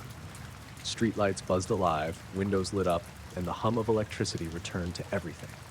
At the exact moment the lights flipped back on, the blue glow pulsed one last time and vanished. Just disappeared, like it was never there. I looked around. My neighbors were back inside their houses, some still sitting on their porches, laughing about the blackout. Nobody mentioned the light. I walked back home feeling weird, like I'd just witnessed something I shouldn't have, but also not sure if I really had. Later, I checked my phone to see if there were any reports of unusual outages, but all I found were updates about the blackout. No one else mentioned anything about a glowing light or pulses. I went outside the next night, and the night after that, hoping to see something again, but there was nothing. Just the normal streetlights and quiet trees. Still, I think about that blue light sometimes, hanging there over the treetops, pulsing in the dark. It didn't make sense. It didn't fit any explanation I have, and I can't figure out why it showed up only during the blackout, only for those few moments before everything turned back on. When I was 7, I saw something in the woods behind our house. We lived in a small town in northern Minnesota, not far from the Canadian border. Lots of pine trees, long winters, not much else. Our backyard stretched into maybe 2 acres of dense woods. It was quiet out there, even in the summer. Just wind, birds, the occasional snap of branches. I don't remember what month it was exactly, but there wasn't snow on the ground, so it must have been late spring or early fall. I was playing out back with a little plastic dump truck, just pushing it through the dirt near the tree line. It was getting close to dinner, maybe 5 or 6. The sun was still up, but low. That kind of soft light where everything turns gold. I remember hearing a weird clicking sound. Not like an animal, more rhythmic, like metal tapping against itself. I turned toward the woods and saw this shape just hovering above the ground, maybe 15 feet in. It was white, not glowing exactly, but too bright to be natural. Almost like looking at a light bulb through fogged glass. It didn't move, didn't make any sound except for that clicking. It wasn't a person. It was too tall, too narrow, and it had no detail. Just this elongated, almost teardrop shape standing upright, perfectly still, a couple feet off the forest floor. I ran inside and told my mom. She was cooking and barely looked up. I kept saying, "There's something in the trees," but she just said it was probably a bird, or maybe the neighbor's dog again. I remember grabbing her hand and trying to drag her to the back door, but she shook me off and told me to wash up. That night, I couldn't sleep.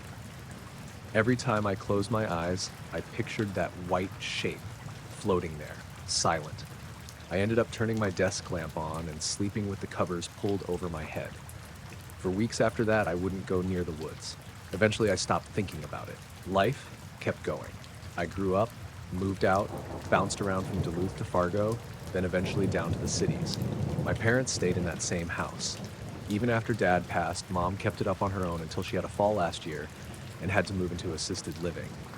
I came up to help clean out the place and get it ready to sell. The house felt smaller than I remembered. The wallpaper was peeling in the hallway, and everything smelled a little like dust and lemon cleaner. I spent most of the first day packing old books and hauling things out of the attic.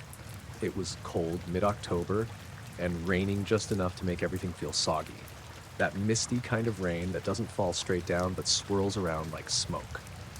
I stayed in my old room. It hadn't changed much. Same twin bed, same blue carpet. The shelves still had a few of my old action figures on them. I lay there that first night just listening to the creaks and groans of the house settling. Around 2 a.m., the motion light in the backyard flicked on. I got up and looked out the window. Nothing was moving. No raccoons, no deer. Just mist rolling through the trees, illuminated by the light. I stood there a while watching. Then I noticed something deeper in the woods.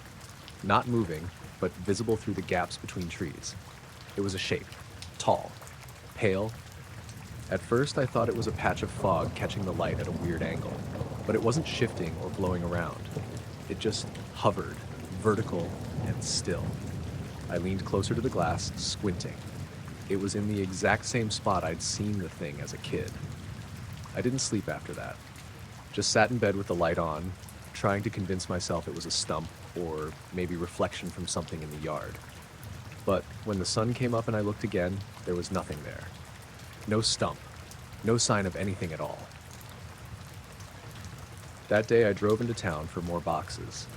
On the way back, I took the long route past the high school and the old gas station, just trying to burn time until dark. I didn't want to be alone in that house again, not after what I'd seen. That evening, I kept every light on. I closed the blinds, locked the doors. Around midnight, I was brushing my teeth when the motion light kicked on again. I didn't go to the window this time. I just stood there in the bathroom, toothbrush in hand, heart hammering. The light stayed on longer than it should have. Almost 2 full minutes before it clicked off. When I finally looked, the yard was empty again. I barely slept. The next day, I went out to the edge of the woods.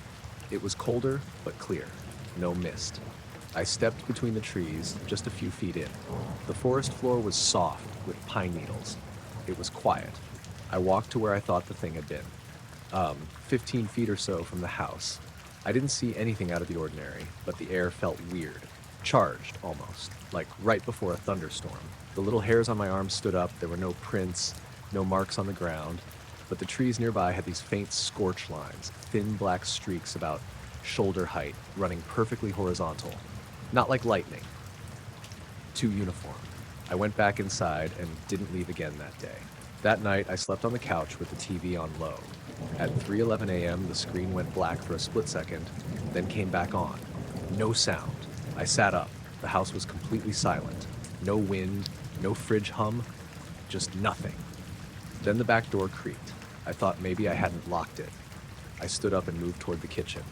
The door was shut, but the motion light outside was on. And through the thin curtain over the window, I could see that shape again.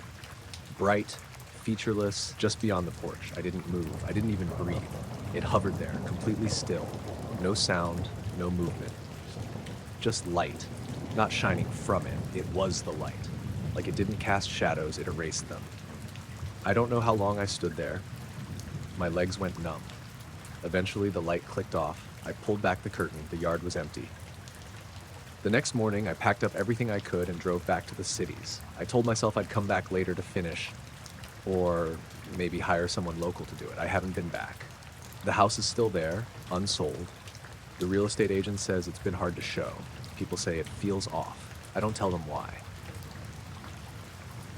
I pulled into the motel just after 10 at night.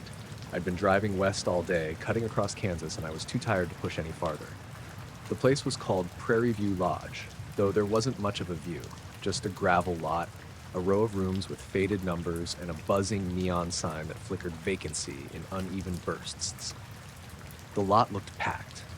Every space was taken, trucks and sedans lined up bumper to bumper. But when I walked into the office, the lobby was empty. No sound, no clerk, just the faint hum of the soda machine in the corner. I stood there for maybe a minute before a door behind the counter creaked open and a man stepped out.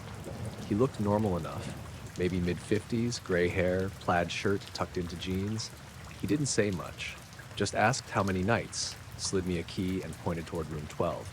No mention of breakfast, no Wi-Fi code, nothing. The whole check-in lasted under a minute. Room 12 was at the far end, ground floor. When I opened the door, the smell hit me first. Cleaner, heavy on bleach. The bed was made, the carpet threadbare, the kind of generic art print you see in every cheap motel. The blinds were already drawn tight. I dropped my bag, locked the door, and sat down on the bed. That's when I noticed it. No sound outside. With a lot that full, I expected doors slamming, voices, TVs bleeding through thin walls, but it was silent. I peeked out the window between the blinds. The lot was still full, every car exactly where I'd seen it, but no people, no movement, no curtains shifting in any of the other rooms, just parked cars under the orange glow of the lot lights. I told myself maybe everyone had checked in earlier and was already asleep. That was the simplest answer. I brushed my teeth, got under the covers, and tried to sleep. Sometime after midnight, I woke up to a sound. Not loud, more like a murmur. I lay there, trying to figure out where it was coming from. At first, I thought it was the TV in the next room, but when I pressed my ear to the wall, I realized it wasn't a show. It was voices, dozens of them. low, muffled, like a crowd talking in another room. I strained to catch a word or two, but it all blurred together. Male, female, old, young, it was impossible to tell. The weird part was the rhythm. The voices didn't overlap like a real crowd.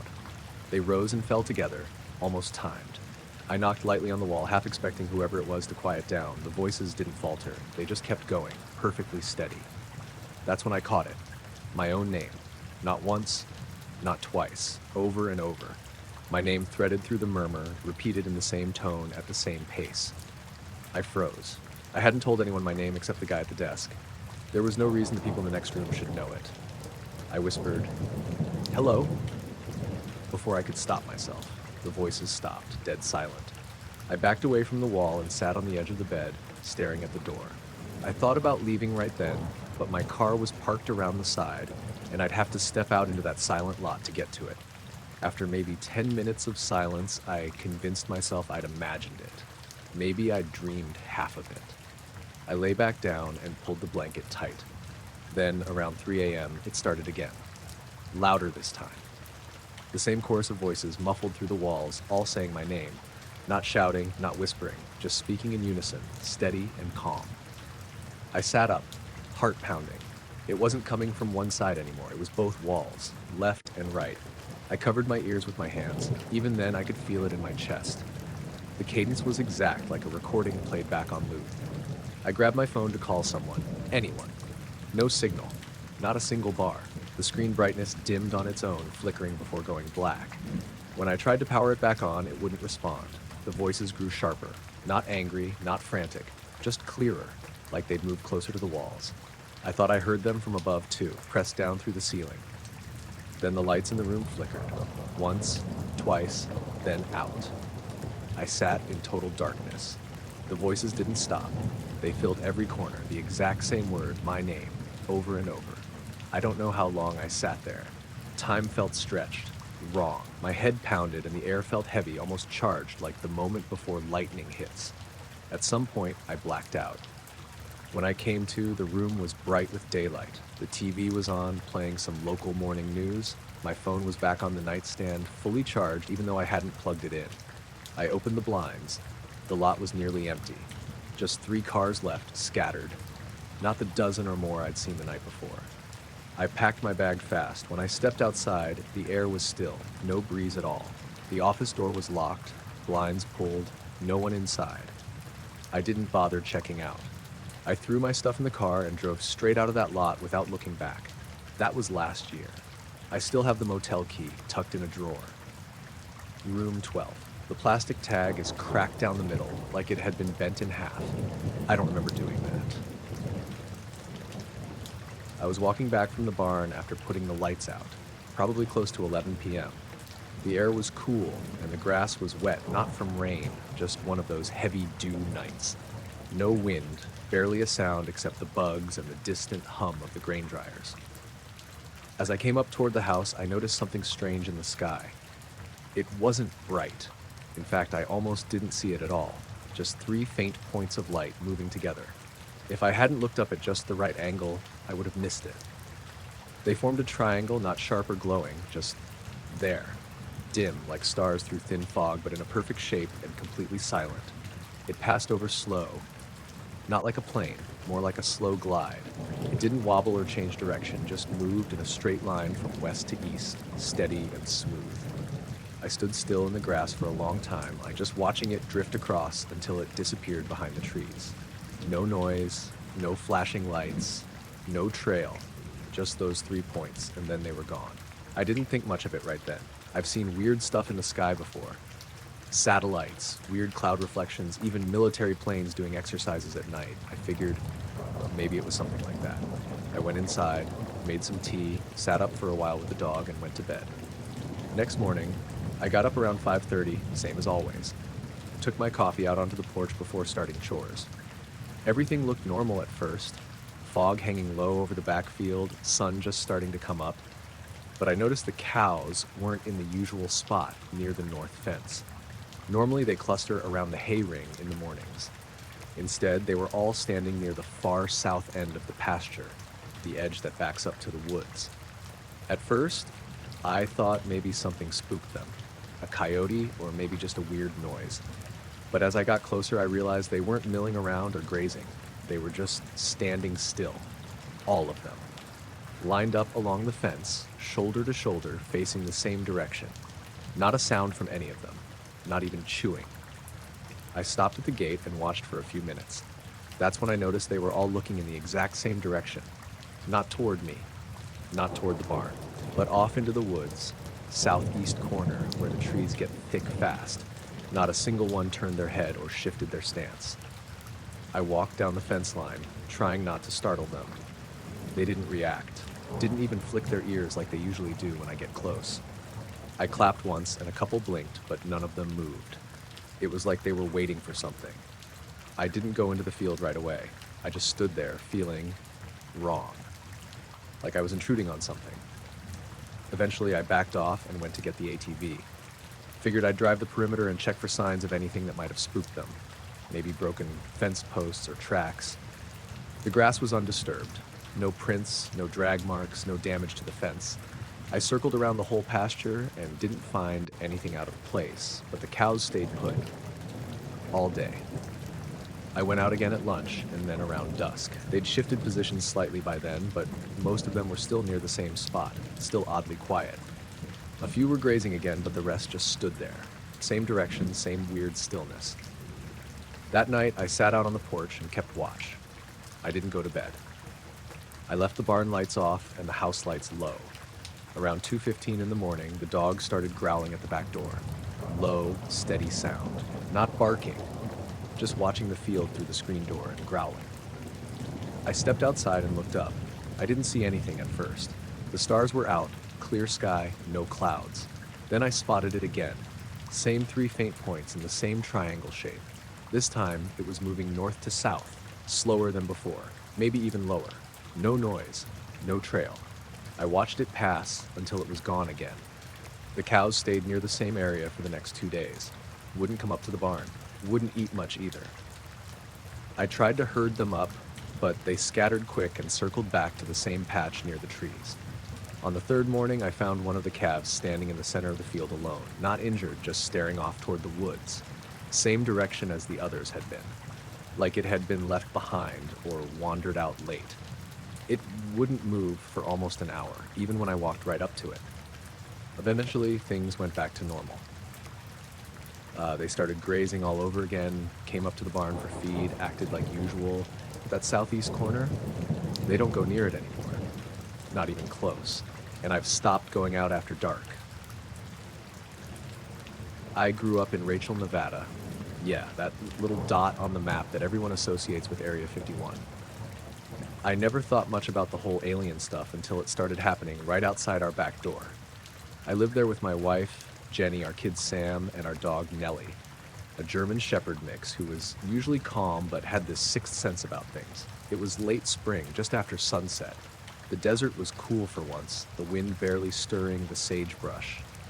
We were sitting on the porch when Nellie suddenly stiffened. She wasn't barking or whining, just frozen, staring up at the sky. At first, I thought she was watching a plane or a helicopter, but there was nothing obvious. Above the hills behind our house, where the desert just stretched out toward Groom Lake, a tight cluster of stars seemed to pulse. It wasn't like blinking or twinkling like stars normally do. It was more like a slow, rhythmic brightening and dimming, almost as if the whole group was breathing. I rubbed my eyes, thinking it was some weird afterimage or my tired brain playing tricks. Jenny noticed it too. "That's not normal," she said, squinting. Sam just sat quietly, his face turned upward. Nellie's hackles raised. She growled low, a deep rumble that didn't sound like any dog I'd heard before. Usually, she was protective but friendly. This was different. She kept growling, pacing in tight circles on the porch, ears pinned back, eyes locked on that pulsing cluster. I tried to shrug it off, telling Jenny it was probably some kind of optical illusion or atmospheric thing. But I kept staring, and the movement of those stars wasn't subtle. They shifted position slowly, like they were moving closer together, then spreading out, but not in any way I'd ever seen from a plane or a satellite cluster. That night, I barely slept. Nellie stayed close, pacing at the foot of our bed, alert to sounds I couldn't hear. Early morning came with a heavy stillness in the air. The next few nights were worse. The cluster pulsed every evening, getting brighter. Nellie's behavior became more erratic. Sometimes she'd bark sharply at nothing, other times she'd just freeze and stare. Sam tried to convince us it was aliens, but we laughed it off, not wanting to scare him. Then, about a week later, it happened. I was in the kitchen around 11:30 p.m., getting a glass of water, when I caught a strange glow through the window facing the hills behind the house. Jenny and Sam were asleep upstairs. Nellie sat at the back door, ears perked, tail stiff. The glow grew brighter, an eerie, pale blue light that didn't flicker or move like a fire or a flashlight. It hovered just over the ridge, about a mile away, casting a faint light across the rocks and sparse desert scrub. I stepped outside, squinting into the dark. The glow was steady and low to the ground. Then I noticed the low hum, a vibration in the air that made my skin prickle and my teeth feel gritty. It was a sound, but not really noise, more like a pressure that settled into your bones. Nellie started barking violently, a sharp, urgent sound that woke Jenny and Sam. Jenny rushed down in her pajamas, and Sam followed, rubbing sleep from his eyes. We all stood on the porch watching. The light wasn't moving, but pulsed gently, matching the earlier cluster's rhythm. Suddenly, a dark shape took form just beyond the ridge, a smooth, rounded silhouette that seemed too big to be any animal or vehicle I'd seen in the desert. It had no visible lights or markings, just that pale glow reflecting off its surface. Nellie went ballistic, snarling and snapping at the air. We had to hold her back. Then, without warning, the shape slowly lifted off the ground, making no sound except that low hum, which grew louder as it rose. The craft didn't speed away or shoot up. It hovered, then moved silently across the ridge and disappeared behind a thicker line of hills. After it left, the desert fell eerily silent. Jenny commented on a strange, sharp scent, like ozone mixed with burnt rubber, that lingered in the air. I stepped closer to where the glow had been and noticed patches of scorched earth, the soil cracked and dry, as if something had baked it from underneath. We stayed outside for a long time after that, just listening. Nellie refused to calm down. She paced the yard for hours, staring at the hills, growling low, refusing to settle. The next morning, I went out with a flashlight and examined the scorched patch. It wasn't large, maybe 8 or 10 feet across, but it looked like something heavy had pressed against the earth and left a burn mark. No footprints or tire tracks nearby. That week, the pulsing cluster vanished. The strange low hum didn't come back. Nellie calmed down a little, but she still watched the hills as if waiting. We told a few people in town, mostly the locals who had stories about strange lights around the base, but no one said anything new. I keep thinking about that night. The way the light moved, the smell in the air, and Nellie's reaction. I'm sure of one thing. Whatever it wasn't something normal, and it wasn't here to visit. But it never came close enough to really see, and maybe that's why I'm still here, telling you this. I didn't mean to start watching the security footage so obsessively. It just kind of happened after the first time I noticed something weird. I'd installed the cameras on my house a few years back, mostly for peace of mind, nothing fancy, just the basics. Motion detection, a few angles around the yard, the front door. Usually it was just the occasional raccoon or a cat passing through. But then about a month ago, I started seeing this low, dark shape at the edge of one of the camera's views, always at exactly 3 a.m. At first, I thought it was a glitch or maybe a shadow cast by the streetlight down the road. The shape was always on the far right edge of the frame, just barely visible, almost like it was slipping in and out of view. It didn't move much, just sort of hovered there. I didn't think too much about it until I saw it again the next night. Same time, same place. I pulled up the footage from every night to see if it showed up before, and it did. Every night for about 3 weeks. Always at 3 a.m., always that same vague shape. Sometimes it seemed to stretch out longer, other times it looked shorter, but it never came fully into frame. It was just there. I live alone out here on the edge of town, and while it's quiet, it's not completely deserted. The streetlights and my porch light are the only sources of light at night. The rest is dark trees and grass. I didn't hear anything odd during those nights. No strange noises, no footsteps or voices. What freaked me out most was how precise it was. like someone had a timer set. The shape didn't wander around or drift off, just stayed low and close to the ground, right at the edge of the camera's sight for exactly a few minutes. Then it vanished, like someone stepping back into the shadows. I couldn't tell what it was. It wasn't a person. No arms or legs visible. Not an animal either. The way it stayed so still felt unnatural. I wondered if it was some kind of trick of the light or a bug on the lens, but the footage was crystal clear otherwise. One night, I tried to catch it in person. I set my alarm for 2:50 a.m., sat by the window with the curtains pulled back. When 3 came around, I waited and watched that exact spot. Nothing. No shape, no shadow, nothing. The street light lit the area the same as always. The only difference was me waiting there, half dreading what I might see. The next morning, I checked the footage again just to be sure. And there it was. That same dark shape, like it had been there all along, even though I didn't see anything from the window. That was the first time it really got under my skin. How could it be visible on camera, but not to me standing right there? After that, I started sleeping with the blinds closed and the lights on, but the shape kept showing up. Always 3 a.m., always at the same spot. A few nights later, I thought I heard something outside. A low humming noise, very faint, almost like a vibration in the air. It lasted maybe 10 seconds. I froze, listening hard, but when I looked out the window, everything looked normal. No lights, no movement. I couldn't tell if the noise was coming from outside or inside the house. That same night, the security camera caught something else weird. The shape was there again, but this time it seemed to shift slightly forward, almost as if it was leaning or stretching toward the camera for a moment, then pulled back. I watched it frame by frame. I swear it was deliberate. I considered calling someone, the police or a local security company, but there was no threat I could point to. Nothing was stolen, no damage to the property. Just this weird shadowy shape that came out every night, not quite visible, not quite hiding. It felt like it was watching me, or waiting for something. The fact that it showed up when the rest of the neighborhood was dead silent didn't help. The house felt colder at night, even with the heater on. Sometimes I'd catch myself looking toward the window, expecting to see it out there. One morning, I woke up and realized I'd lost about 30 minutes of time.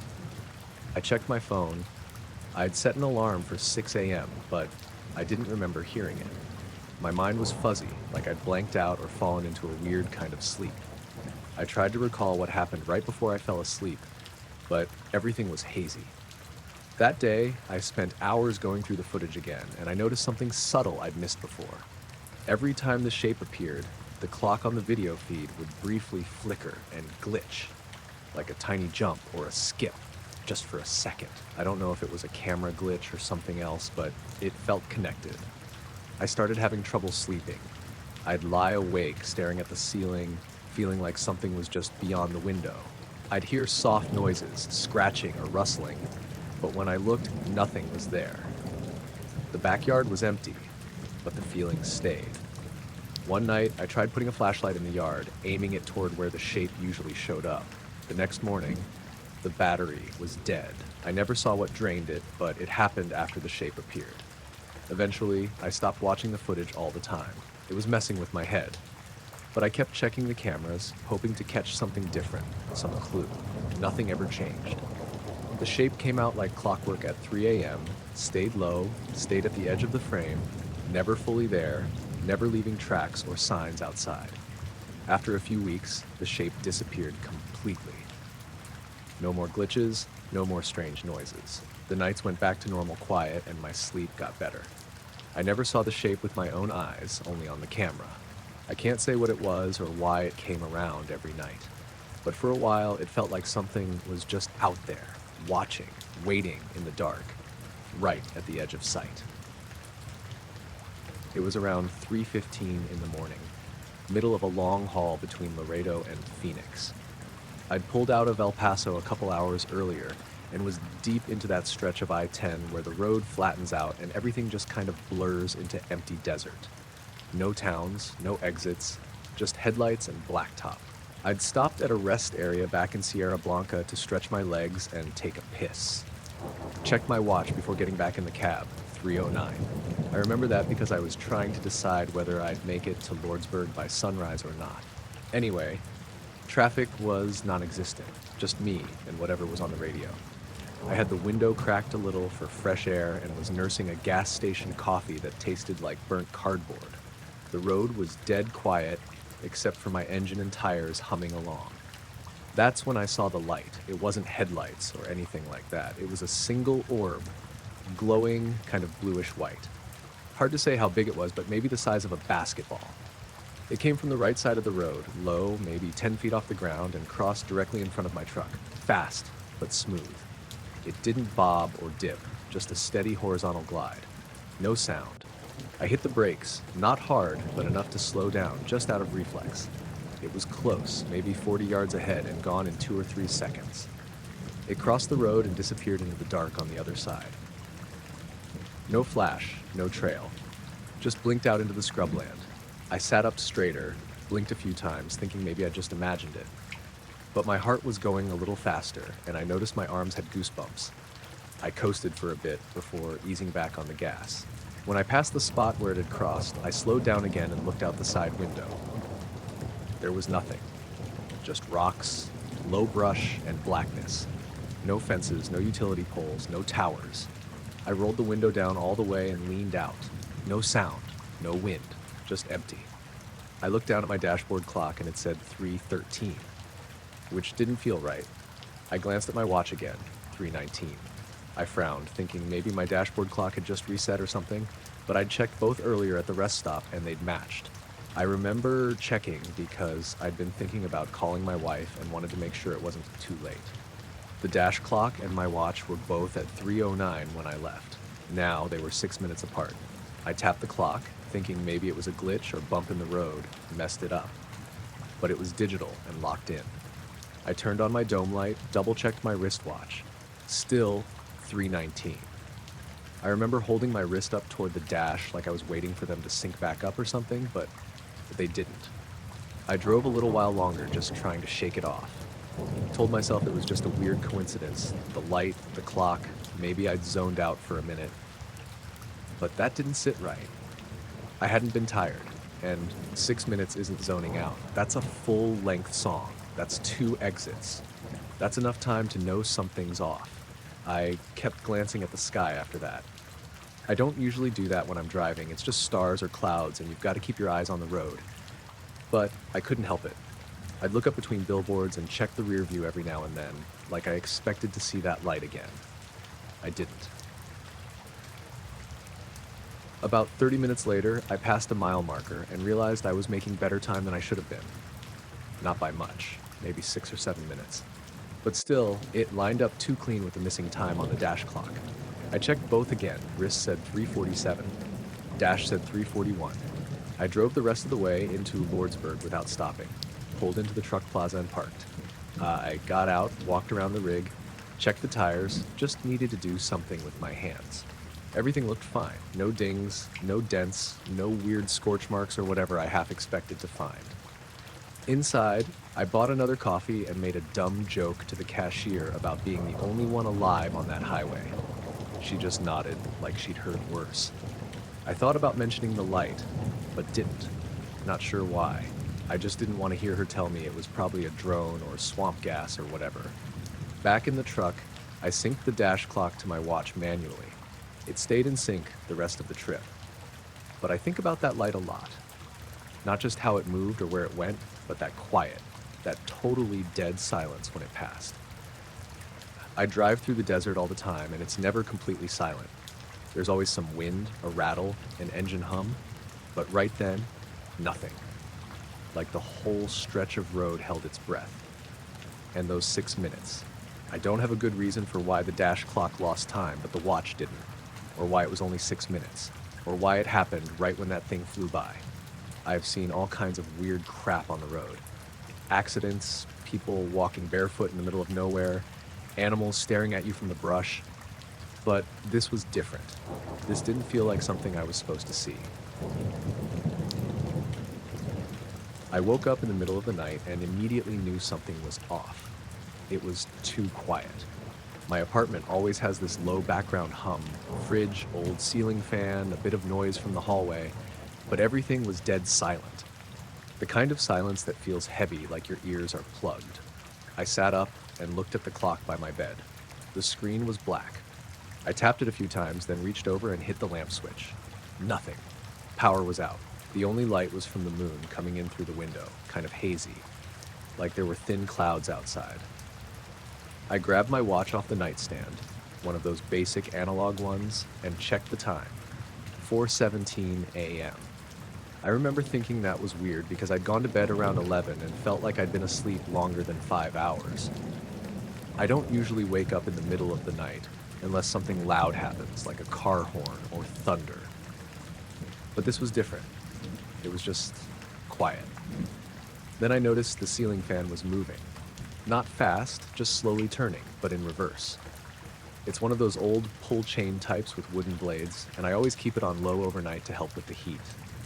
Normally it spins clockwise, blowing air down, but it was going counterclockwise. And again, the power was out. I just sat there watching it for a few seconds, trying to figure out how that was possible. It wasn't spinning on leftover momentum. It had a rhythm, a steady speed like it was being powered. But everything else was dead. No digital clocks, no streetlights outside, even the fridge wasn't making noise. I got up and checked the window. I live on the 3rd floor, and my building faces an alley. Usually, there's a light at the far end that throws some orange glow onto the pavement.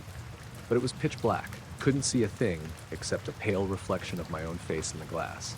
I was going to check my phone for a flashlight, but when I hit the button, it didn't turn on. Battery had been over 70% when I went to bed. I tried holding the power button, nothing. Dead. I went to the bathroom and lit a candle I keep under the sink. Just one of those little emergency tea lights. It was the only light I had. As soon as I lit it, I noticed the air in the apartment felt weird. Not stale exactly, but still. Like everything had stopped circulating. The candle flame didn't flicker. It just burned straight up. I stepped back into the bedroom and the fan had stopped. Just completely still, like it had never been moving. I looked up at it for a while, expecting it to twitch or wobble or something, but nothing. I checked my watch again. Still 4:17. I went out to the hallway. All the apartment doors were closed, no one moving around, no signs of other people even being awake. I stood there listening for footsteps or a toilet flush or anything, but the whole floor was dead silent. I tried the light switch in the hall just out of habit. Nothing. The whole building must have been out. I figured I'd go down to the lobby and see if anyone else was awake or if maintenance was around. The stairwell was pitch black, so I used a little tea light to light the way down.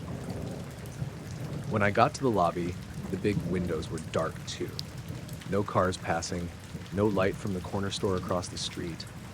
It was like the whole block had been swallowed. I went up to the front doors and looked out.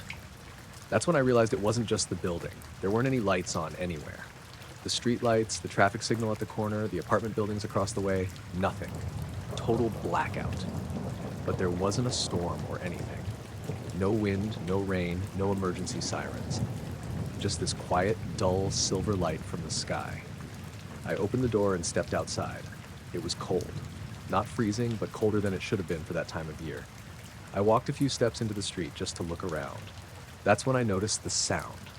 A low hum, really faint, like it was coming from underground or far away. Not mechanical, not like an engine or generator. Just a deep, steady vibration that I felt more than heard. Then I looked up. The sky wasn't right. I didn't notice it at first because it looked like a normal cloudy night. Pale gray with the moon barely visible behind it. But the clouds were moving in a circle, slowly but definitely rotating like the whole sky was being stirred. And the motion was centered right above my building. I kept staring, trying to make sense of it. The hum got a little louder. Not much, just enough that I could feel it in my chest. And then the streetlight across from me blinked on, just for a second. Bright white light, no flicker, and then off again. Same with the one next to it, like a pulse. Not a power surge, it was too controlled. One blink, off. Then another, a few seconds later. I backed toward the building, and when I got to the door, the lobby lights flicked on for half a second and went dark again. My watch still said 4:17. I went back up to my apartment. Everything looked the same. Fans still, phone still dead. The candle burned low on my bathroom counter. I sat on the edge of the bed and just waited. At some point, I don't remember feeling tired. I must have fallen asleep. When I woke up, the sun was coming through the window. The power was back. Fan was spinning the right way again. Clock on the microwave said 8:42. My phone turned on fine. Full battery, no missed calls or alerts. My watch was still stuck at 4:17. I took it off and left it on the nightstand. It's still sitting there. It was just after 3 a.m. when I pulled into the lot behind the Petro off I-80 in Nebraska. I'd been driving since Des Moines and my back was screaming. My hours were almost up and I wasn't about to push it. I parked along the far edge of the lot, away from the other rigs, habit mostly. I like quiet when I sleep. I shut everything down, climbed into the sleeper, and cracked the window a little. There was a breeze, and it helped muffle the noise from the highway. I checked my phone, no messages, nothing missed, and set my alarm for 8. I usually wake up earlier, but I needed the rest. I remember drifting off to the sound of one of those big reefer units cycling on and off a few trucks over. Next thing I knew, I was awake again. No sound, no movement, just wide awake. It was still dark, but lighter than before, early dawn maybe. My clock said 5:24. What actually woke me up was my phone. Not ringing, already lit up, sitting face up on the shelf near my head, like it had just finished doing something. The screen said 1 new voicemail. No missed call, no notification from a number, just the voicemail icon. I sat up and stared at it for a second before picking it up. Checked the call log, nothing. No incoming calls since I'd left Iowa the night before. I tapped into voicemail and put it on speaker. It was just static.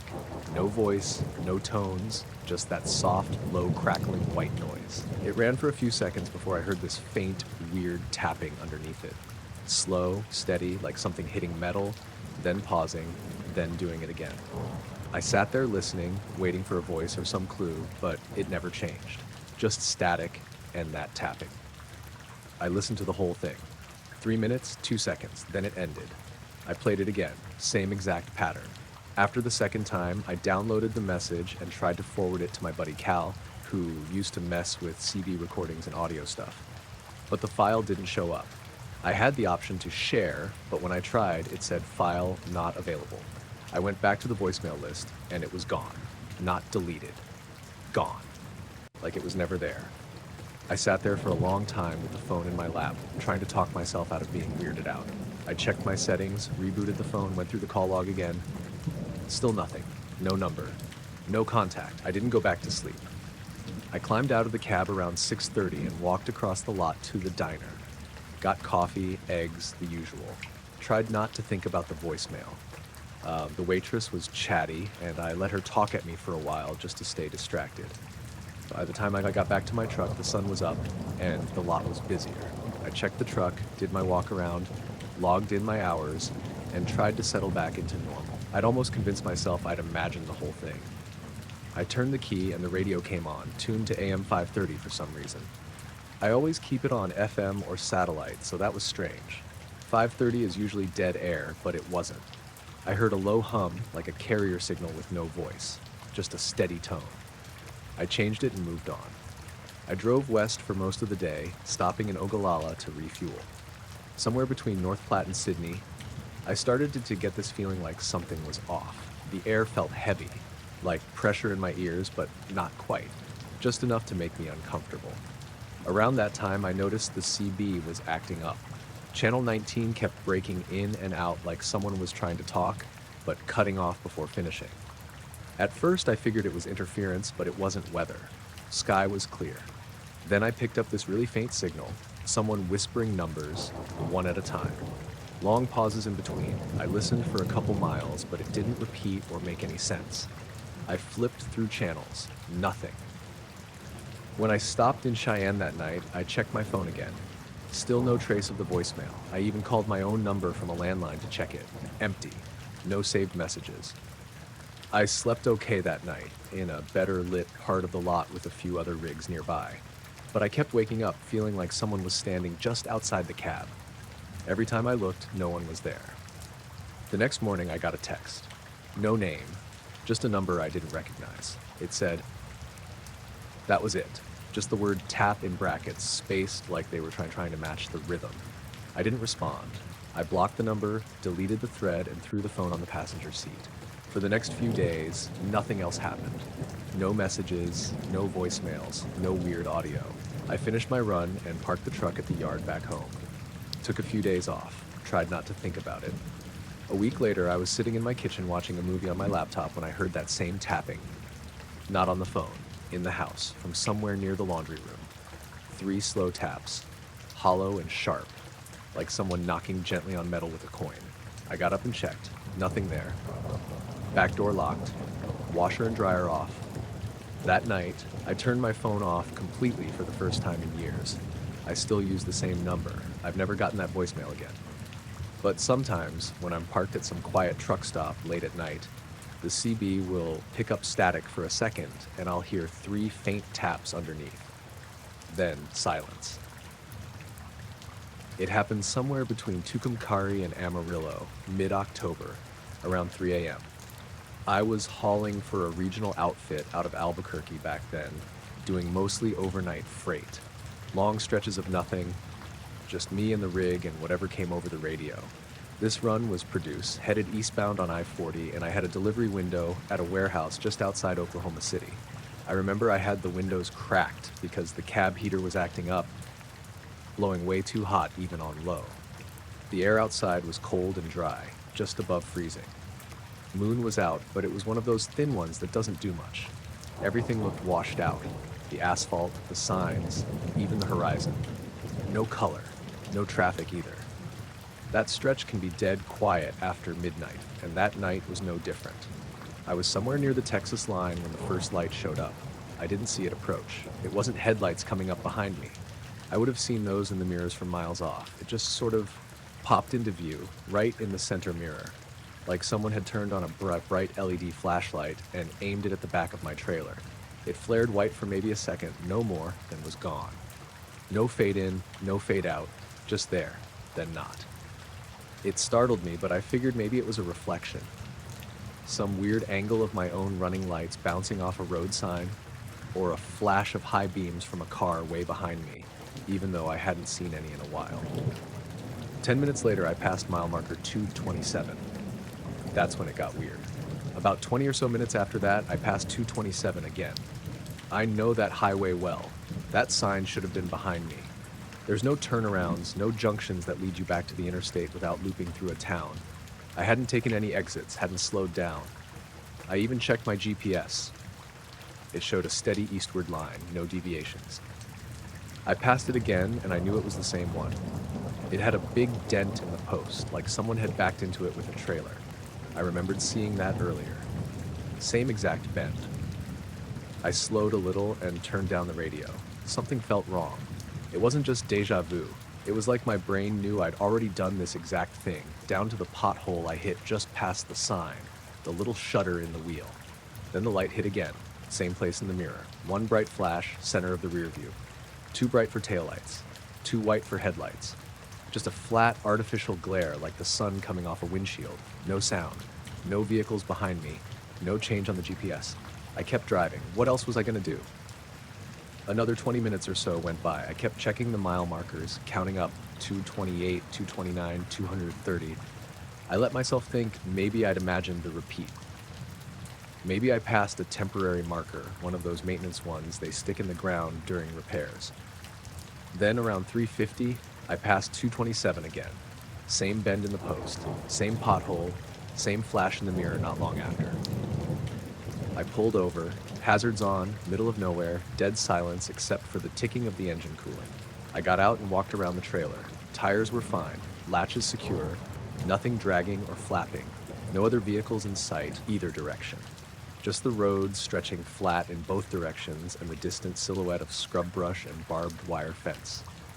When I got back in the cab, the GPS still showed I was headed east. Same highway, no loops, no backtracking. Nothing to suggest I'd turned around. But I knew I had seen that same sign 3 times now. I kept driving, a little slower. The road didn't feel right after that. I started noticing things I couldn't explain. There was a patch of pavement that felt smoother than it should have, like it had just been poured. No road crew in sight. Then there were these 2 power poles off to the left, just barely visible in the dark. that looked like they were leaning inward toward each other, like they'd been warped or pulled.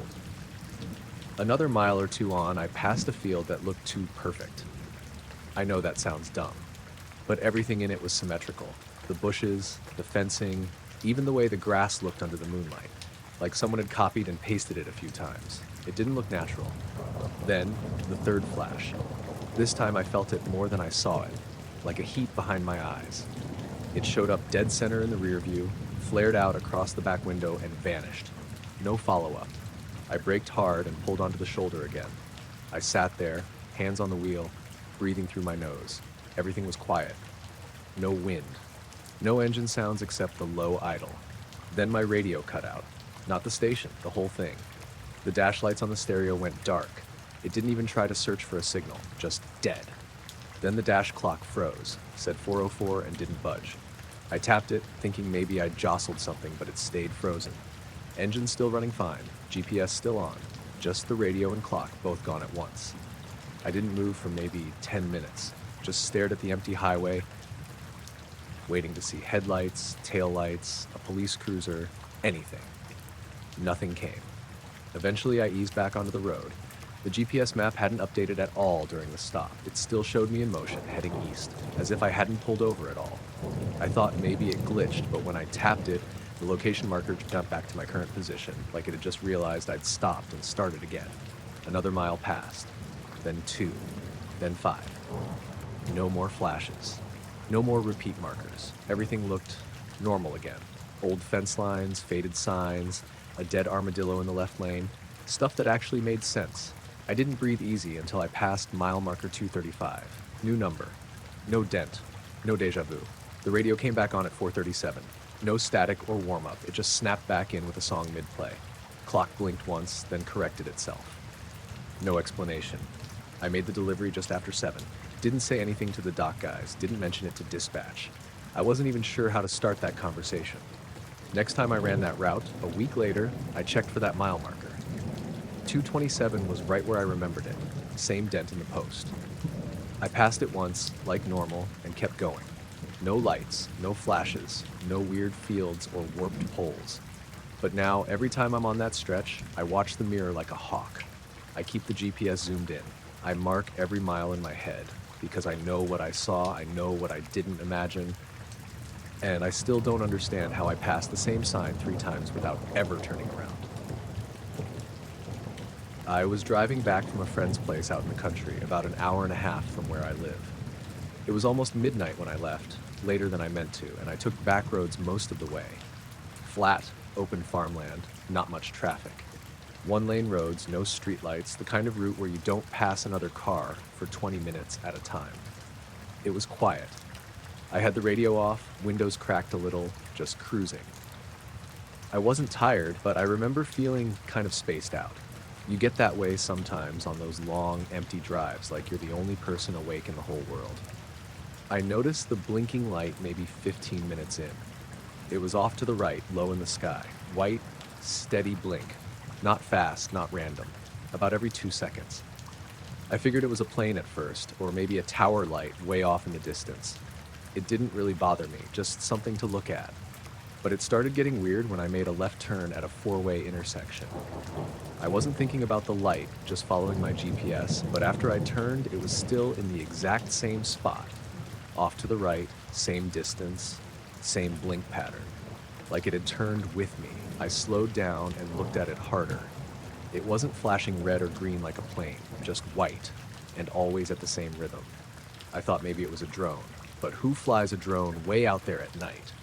After a few more turns, I started paying attention. Every time I changed direction, the light stayed at the same angle, always off to the right, never closer, never farther, like it was stuck to my car in the sky somehow. I rolled the window down more and stuck my head out while driving. No sound. If it was a drone, it was flying silent. I pulled over onto the gravel shoulder and turned the engine off just to see. The blinking kept going, same pace. It didn't move. It didn't hover or wobble or drift. Just blinked, still off to my right, above the cornfields. I sat there for maybe a minute, waiting for it to do something, move, fly off, anything. It didn't. So I started driving again. A few miles later, I passed a farmhouse with the porch light on. I had this brief thought about pulling in and asking if they'd seen it too, but I didn't. I don't even know what I would have said. Hey, is there a weird light following me? I tried not to look at it after that. I focused on the road, tried to convince myself it was just some radio tower I kept seeing from different angles. But a couple more turns, and it still hadn't changed position. Then, maybe 20 minutes from home, I drove through a little dip in the road, a kind of shallow valley where trees lined both sides. I lost sight of the light for a bit. The road curved slightly left, then back right. When I came up out of the dip, the light was gone. I actually felt relieved for a second. Like, okay, whatever it was, maybe I'd just gotten out of range or passed behind a hill. Then I saw it again, in my rearview mirror. Same blinking, same height, same rhythm. Except now it was behind me, not coming toward me, just there, like it had repositioned without me seeing it move. That was when I got really uncomfortable. I didn't feel like I was in danger exactly, but it was this deep, tense kind of feeling, like something wasn't right and I shouldn't be out there. I sped up. Not crazy fast, but faster than I'd been going. I kept checking the mirror. The light stayed behind me, never getting closer or farther, always blinking, always the same spot. About 10 minutes out from town, I passed another car going the opposite way. First one I'd seen all night. I had this sudden idea. Maybe the light would follow them instead. Like maybe it wasn't about me, maybe it just picked random cars. But after they passed, I checked the mirror again. Still there, still blinking. I turned onto the highway that runs into town. It's a little more built up. A few gas stations, some traffic lights. The blinking light faded into the background once I got closer to the edge of town. Too many other lights. I kept looking for it, but I couldn't spot it anymore. I pulled into a gas station and parked under the awning. Just sat there for a bit, hands on the wheel, watching the sky. Nothing, just stars. A couple planes way up high, regular stuff. I went inside to grab a water, didn't say anything to the cashier. When I came back out, I looked around one more time. The light wasn't there. I drove home. No more blinking, no strange lights, just normal night. The next day I checked online for any kind of tower map, just to see if there were any installations out there that might match what I saw. Nothing in the right spot. And anyway, it had moved with me. Towers don't do that. I still don't know what it was. Maybe there's a simple answer and I just didn't think of it. But I've done that drive a dozen times since, and I've never seen anything like that again. I was hunting alone in eastern Tennessee when this happened, out near a stretch of private woodland a friend let me use during deer season. The property backed against miles of dense trees and rolling hills with almost no houses nearby. I'd hunted there plenty of times before and knew the trails well enough to walk them in the dark without a flashlight. That morning, I got to the blind around 4:45 a.m., still completely dark outside. Cold enough that frost covered dead leaves and the wooden steps up to the blind felt slick under my boots. The sky overhead looked cloudy but not stormy, just thick gray-black overcast with no stars visible. The blind itself sat about 12 feet off the ground, overlooking a clearing, maybe 70 yards wide. Trees surrounded it on three sides. Nothing unusual about the setup. I climbed inside, shut the little wooden door quietly behind me, and settled in to wait for first light. Normally mornings out there were loud even before sunrise. Owls, insects, birds waking up gradually once the sky started changing. That morning felt different immediately. Too quiet. At first I figured the cold snap scared everything off. I remember checking my phone before putting it away. 4:58 a.m. No signal out there as usual. I sat there maybe 15 minutes listening to wind push through the trees outside. Then the wind stopped. Not slowly, just gone. The silence afterward felt strange enough that I noticed it right away. No leaves moving anymore, no branches creaking, nothing. I shifted slightly in the blind and even my jacket sounded too loud. That's when I noticed the light. It hovered above the tree line across the clearing. Bright white. Not glaring or flashing, just steady. At first I assumed it was a tower light or maybe a distant helicopter facing toward me, but something about the position looked wrong. The light sat too low above the trees and didn't move at all. I stared at it for maybe a minute waiting for blinking lights or aircraft noise. Nothing came. The light remained perfectly still. I remember actually getting annoyed with it because once I noticed it, I couldn't stop looking back. I forced myself to scan the clearing for deer movement instead. A few minutes later, I glanced toward the tree line again. The light looked closer, not dramatically closer, but larger somehow. I frowned and leaned nearer to the blind window, trying to judge distance. Still silent, still hovering above the trees. The weird part was I couldn't figure out what I was actually looking at. Sometimes it resembled one bright light. Other times it looked softer around the edges, almost blurred. I checked my phone again, 5:21. That surprised me because it felt like maybe 5 minutes had passed. I put the phone away and kept watching the clearing. No animals moved anywhere, not even squirrels. The woods remained dead silent. That started bothering me more than the light itself. I've spent enough mornings outside to know forests are never truly silent before dawn. Even during bad weather, you hear something. Now there was absolutely nothing. Then came a sound underneath the blind. A single slow crunch in the leaves. I froze immediately. Another crunch followed a few seconds later, heavy enough to sound like a person walking. I leaned carefully toward the side window and looked down. Darkness beneath the blind. No flashlight beam, no visible movement. The steps leading up remained empty. I listened hard. Nothing else came. After maybe 30 seconds, I looked back toward the light. Closer again. That's when my stomach tightened for the first time, because the trees beneath it looked clearer now. Not because daylight arrived, because the light itself seemed nearer to the clearing. I know that makes no sense if it never moved, but that's exactly how it felt. Like every time I stopped looking directly at it, the distance shortened slightly.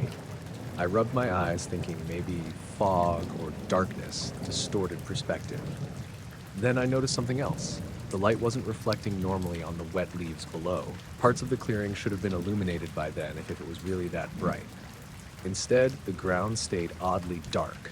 Only the edges of some branches caught faint, pale highlights. I became aware then of a smell in the air. Wet metal, almost electrical. The same smell you get near overheated wires.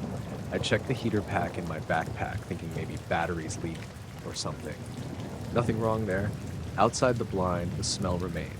The light stayed fixed above the tree line. I tried ignoring it again. Maybe another 20 minutes passed, or at least I thought it did. I started feeling strangely tired. Not sleepy exactly, more mentally slow. My thoughts kept drifting. Then another crunch sounded beneath the blind. Closer this time. I leaned toward the floor, instinctively listening. The wooden platform vibrated slightly under my boots. Not enough to shake visibly. Just a faint pressure like someone resting a hand against the support post below. I whispered, "Hello?" No answer. The woods remained silent. I slowly raised my rifle toward the floor hatch, even though I knew how ridiculous that was. Then I noticed something that made my chest go cold. No condensation came from my breath anymore. The air inside the blind felt warmer, suddenly. Not comfortable warm. Wrong warm. Like stepping indoors unexpectedly. I checked outside again. The light above the trees appeared much larger now. Still perfectly still. And definitely lower. I could make out faint fog around it, even though the rest of the woods looked clear. I finally decided it had to be somebody with equipment out there. Maybe another hunter breaking rules with spotlights. But if somebody stood that close to the clearing, I should have heard movement. Nothing moved. Nothing called. Nothing flew overhead.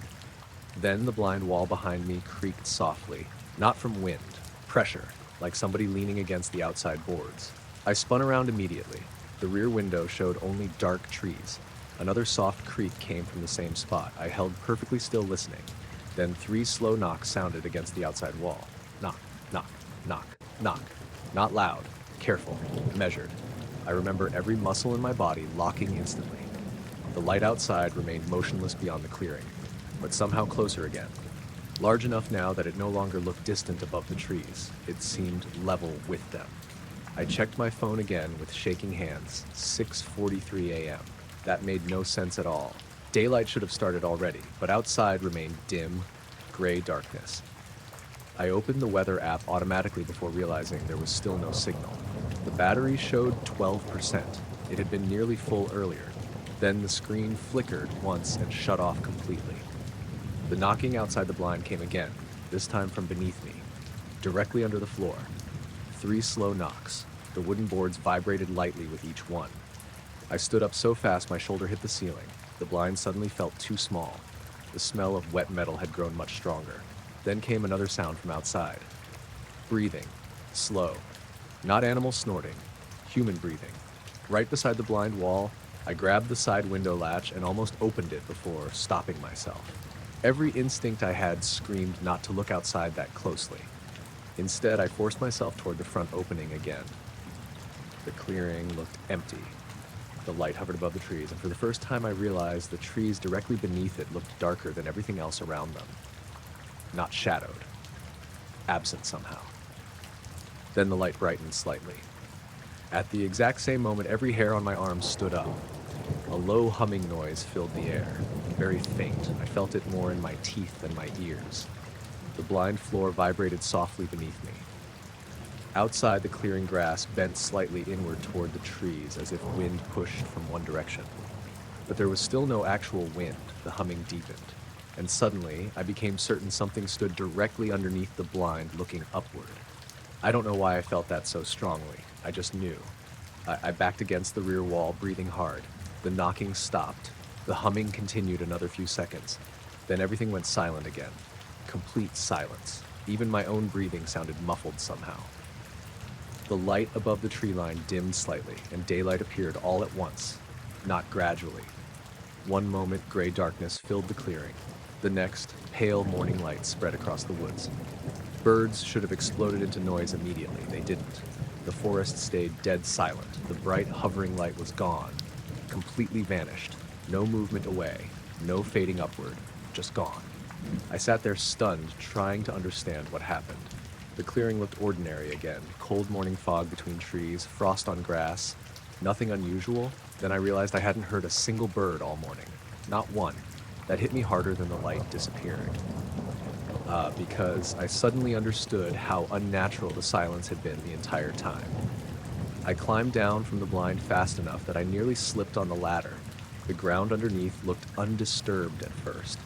Then I noticed the leaves directly beneath the blind supports, flattened in a rough circle around the base. Not footprints exactly, more like something heavy had stood there long enough to press moisture from the leaves into the dirt. The smell of wet metal lingered faintly in the air. I walked back toward my truck quickly without stopping. The woods remained strangely quiet for another several minutes. Then gradually normal sounds returned. First distant crows, then smaller birds, then wind again through branches. By the time I reached the truck, everything sounded ordinary. I checked the dashboard clock after starting the engine. 8:12 a.m. I stared at it for a long time because, according to my phone earlier, it should have been around 7 at most. I drove out without going back for another hunt. About halfway down the dirt access road, I looked in the rearview mirror toward the tree line one last time. For a split second, I thought I saw the same pale light standing motionless between the trees. Not above them anymore. At ground level, watching from deep in the woods before the road curved and blocked the view. I worked track maintenance for a freight line outside Amarillo for about 5 years, mostly overnight inspection work, replacing signal hardware, checking switches, clearing debris after storms. The route I covered ran through long stretches of empty land with isolated crossings every few miles. This happened in late April during one of those dry, windy nights where dust hangs in the air even after sunset. The sky stayed cloudy but bright enough that you could still see the outline of the land around you. I was alone that shift. Around 1:15 in the morning, I was parked near an old crossing road called Mercer Road, checking a signal cabinet that had been acting up earlier that week. It wasn't a busy crossing, just a 2-lane farm road cutting through flat land and barbed wire fences. The nearest scheduled train wasn't due until after 4. I remember that specifically because dispatch had warned us the line would stay quiet for several hours while another crew handled maintenance farther south. I'd just finished tightening connections inside the signal cabinet when the crossing bells activated behind me. Suddenly. Loud as hell in the middle of the night. The red lights started flashing and the crossing arms lowered across the road. I jumped because it happened without warning. My first thought was track circuit malfunction. It happened occasionally with bad weather or grounding issues, but something immediately felt off. No vibration in the rails. Usually even distant trains carried a faint hum through the tracks long before headlights appeared. Now there was nothing, just bells, flashing red lights, and wind pushing dust across the road. I walked over to the tracks and looked both directions. Empty. Completely dark. The crossing continued running. I radioed dispatch, asking if any unscheduled movement entered the section. Static answered first. Then dispatch came back confused. No traffic in your zone. I remember glancing at the rails while talking. One of them reflected light strangely, not from the crossing signals. A pale white reflection stretched along the top of the steel farther down the line northbound. I stepped closer, squinting into the dark. That's when I saw the light itself. It hovered maybe 3 or 4 feet above the rails about half a mile away. Soft white. Not bright enough to illuminate the land around it much. Just this pale circular glow suspended above the tracks. At first, I honestly thought somebody had a maintenance lantern out there. Then I realized it wasn't moving like a person carrying a light. It stayed perfectly level over the rails, and completely silent. The crossing bells kept ringing behind me. I told dispatch I thought another maintenance crew might be on the line. They said nobody else was authorized in that section. The radio crackled badly during the conversation. So much static I had trouble hearing. While talking, I kept watching the light. It drifted slowly closer, not fast enough to seem threatening, but smooth, like it floated instead of traveled. Still no train sounds. No engine, no headlights behind it.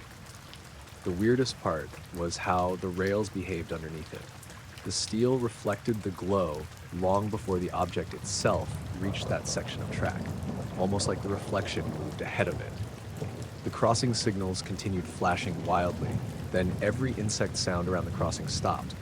I hadn't even noticed crickets before until they disappeared. The silence felt immediate and unnatural. Even the wind seemed quieter somehow. Dispatch asked if I was still there. I answered yes. Then they asked why my voice sounded distant. That made my stomach tighten. I was holding the radio right against my mouth. I looked back toward my truck parked beside the signal cabinet. Its headlights had dimmed noticeably. Not off, just weak looking. The pale light above the tracks kept approaching. I could see now it wasn't exactly round. Its edges shifted slightly, almost blurry against the dark. I started walking backward away from the rails without meaning to. The crossing arms stayed lowered. Red lights flashed across the dust blowing through the road. Then I noticed another strange thing.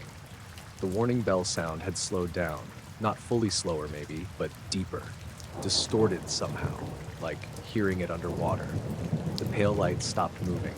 It hovered maybe 200 yards down the tracks now. I stared at it trying to make sense of the size.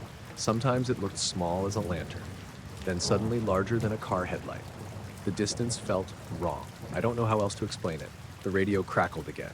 This time I heard voices inside the static, not dispatch. Several overlapping voices talking too fast to understand. Then silence. I checked the radio channel display, thinking maybe interference crossed frequencies. The screen was blank, not dead, blank. No numbers, no backlight. The pale light drifted sideways slightly above the tracks. The crossing signals immediately sped back up to normal rhythm, then slowed again when the lights stopped. That was the moment I realized the signals were reacting to it somehow, not malfunctioning randomly, reacting. My chest started pounding hard enough I could feel it in my throat. I remember looking toward the road, hoping headlights from another vehicle would appear. Nothing, just empty farmland and flashing red crossing lights. Then I heard something metallic far down the tracks. Not a train, more like steel flexing under pressure. The rails beside me vibrated once very softly. The pale light brightened slightly, and for a second I saw something beneath it. Not clearly, just a darker shape suspended inside the glow. Long maybe. Vertical. I actually whispered, "What the hell?" out loud without realizing it. Then the crossing lights shut off instantly. Complete silence. The arms remained lowered though. That bothered me immediately because the system wasn't supposed to do that. No bells. No flashing. Just the wooden barriers stretched across the road while the pale light hovered down the tracks.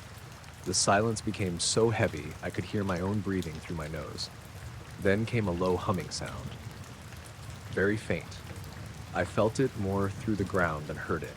The rails beside me started vibrating continuously, not violently, just enough that small pebbles along the ties rattled softly. The pale light moved again, closer now, maybe 100 yards away, and suddenly the crossing arms rose back upward.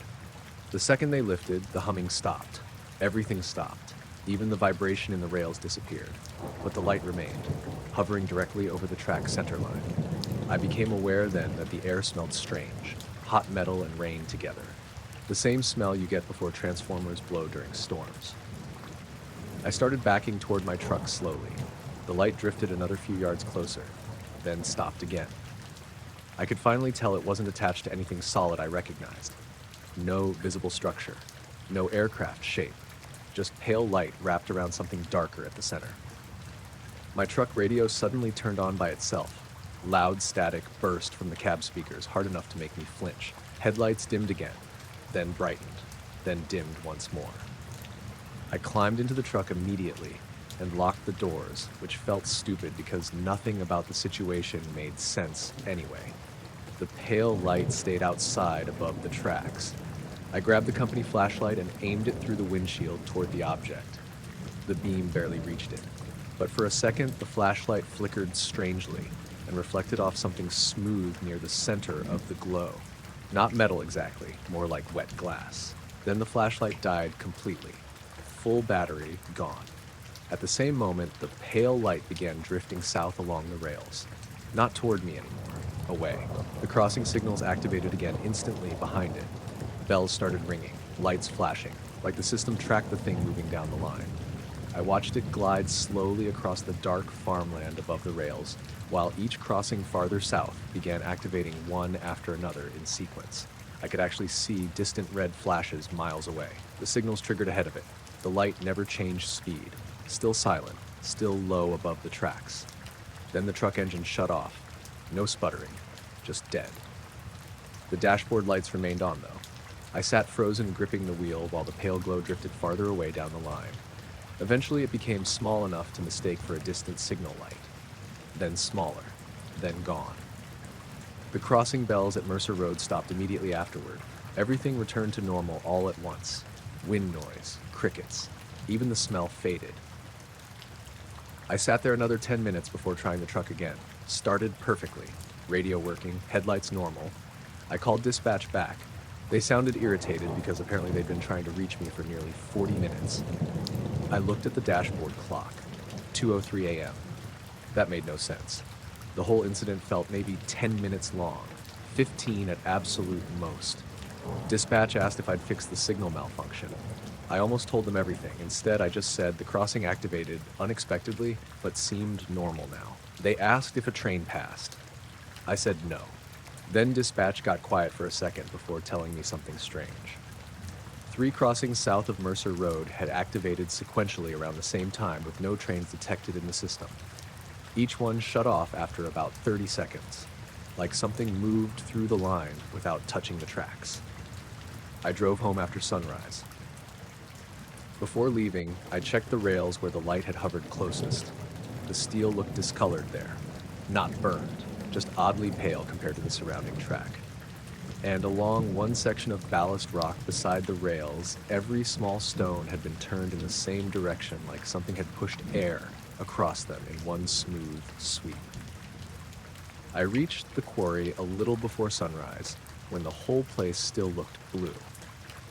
It was one of those January mornings where the cold had weight to it. My truck thermometer said 9 degrees, but it felt worse once I stepped out and the wind came across the open pit. The quarry had been closed for years, fenced off on 3 sides and bordered by state land on the 4th. I wasn't supposed to be there exactly, but everyone in town knew photographers went out there for owls and foxes because nobody bothered you if you stayed near the old access road. I'd driven up from Harrisburg the night before and slept at a motel off Route 22. I was working on a winter wildlife series. Nothing fancy, just trying to get enough shots to submit to a local magazine. My plan was to catch coyotes moving along the ridge before the sun came up. Instead, I saw the lights. They were hanging over the frozen water at the bottom of the quarry. At first, I thought they were reflections from the road. maybe headlights catching ice through the trees. But there was no road on that side, no houses, no equipment, just the pit, the ice, and the black line of trees above it. There were 3 lights, pale and steady, arranged in a rough triangle. They weren't bright enough to light the whole quarry, but they made small, soft circles on the ice below them. They didn't sway like lanterns or bob like drones. They just hovered there, maybe 20 feet above the surface. I stood beside my truck with my camera bag hanging from one shoulder, not moving. The worst part was how quiet it was. Usually at dawn you heard something. Crows, branches cracking, wind scraping across the snow. That morning the whole place felt muted, like the cold had sealed it shut. I took the camera out slowly because I had this stupid feeling that if I moved too fast the lights would notice.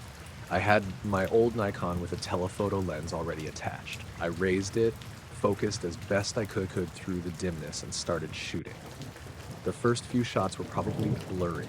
My hands weren't steady. I adjusted the ISO, braced my elbow against the truck, and took more. The lights stayed exactly where they were. Then the middle light dipped. Not far. Maybe a foot. Just enough that the triangle changed shape. The other 2 followed a second later, dropping the same distance like they were attached to something I couldn't see. I lowered the camera. Down in the quarry, the ice made a sound. A low pop, then another, like stress cracks spreading. I'd heard lake ice before, but this was different. Shorter, more deliberate. One of the lights flickered, then all 3 went out. No fade, no movement away, just gone. The sound came back after that. Wind in the trees, a bird somewhere behind me, my own breathing too loud in my ears. I checked the back of the camera. The images were there. Small bright points over the ice with the quarry wall behind them. Not good photos, but enough to prove I hadn't imagined it. I stayed another 20 minutes, pretending I was there for wildlife. I didn't see a single animal. By 7, I packed up and left. Back at the motel, I copied the files onto my laptop. The room smelled like old carpet and overheated baseboard air. I sat on the bed in my coat because I still couldn't warm up. The photos looked stranger on the bigger screen. There were the lights, sure, but in 2 of the shots there was a faint darker shape between them. Not solid, more like a patch of sky that didn't match the rest. I zoomed in until the image broke into pixels and still couldn't tell what I was looking at. I didn't post anything. I didn't send them around. I only texted my sister Jenna and said, "Saw something weird at the quarry this morning. Might be nothing." She replied with a laughing emoji and asked if I got pictures. I didn't answer. The rest of the day felt off. I tried going back out to shoot deer near a frozen creek, but I couldn't focus. My camera kept giving me card errors for a second, then working fine. My truck radio cut to static twice on roads where it never had before. At one point, around 3 in the afternoon, I noticed a black sedan behind me on a 2-lane road. It stayed there for 6 miles, never passing, never falling back. When I turned into a gas station, it kept going. I told myself I was being paranoid. That night, someone knocked on my motel room door at 9:36. I know the exact time because I was looking at my laptop when it happened. I had the photos open again. 3 knocks. Even. Calm. I closed the laptop halfway and looked through the peephole. 2 men stood outside. They didn't look like cops. They didn't look like motel staff either. Both wore dark coats, dark pants, plain dress shoes. One was tall and thin with narrow shoulders and hair combed tight against his head. The other was shorter, heavier, with a round face and a soft, polite expression. I opened the door with the chain on. "Can I help you?" The taller one smiled. "Mr. Rourke?" I didn't answer right away. "We're here to verify atmospheric anomalies observed this morning," he said. That was such a strange sentence that I almost laughed. "Who are you with?" I asked. "Records," the shorter man said. "Records of what?" He smiled a little wider. "Atmospheric anomalies." The taller man glanced past me into the room. His eyes went straight to the camera bag on the chair. Not the laptop. Not me. The bag. I shifted to block his view. "I don't know what you're talking about." "That's fine," the taller one said. "We can keep this simple. They never asked to come in. That somehow made it worse. They just stood in the cold hallway, perfectly still, with the buzzing motel light above them making their faces look flat." The shorter one said, "You were at the quarry before sunrise." I said nothing. "You photographed 3 separate light sources above frozen water," he continued. "Approximately 6 16 a.m. My throat tightened. I hadn't told Jenna the time. I hadn't told anyone there were 3 lights. Did you report it? The tall one asked. No. Did you transmit the images? No. Did you make duplicate storage? I hesitated. The shorter man noticed. His eyes moved to the laptop on the bed. The taller one took out a small notebook. Laptop copy, he said, writing it down. I hated how casual he sounded, like he was logging a maintenance issue. I'm not giving you my camera, I said. No one asked for your camera, the shorter man said. But he kept staring at the bag. The tall one asked me to describe what I saw.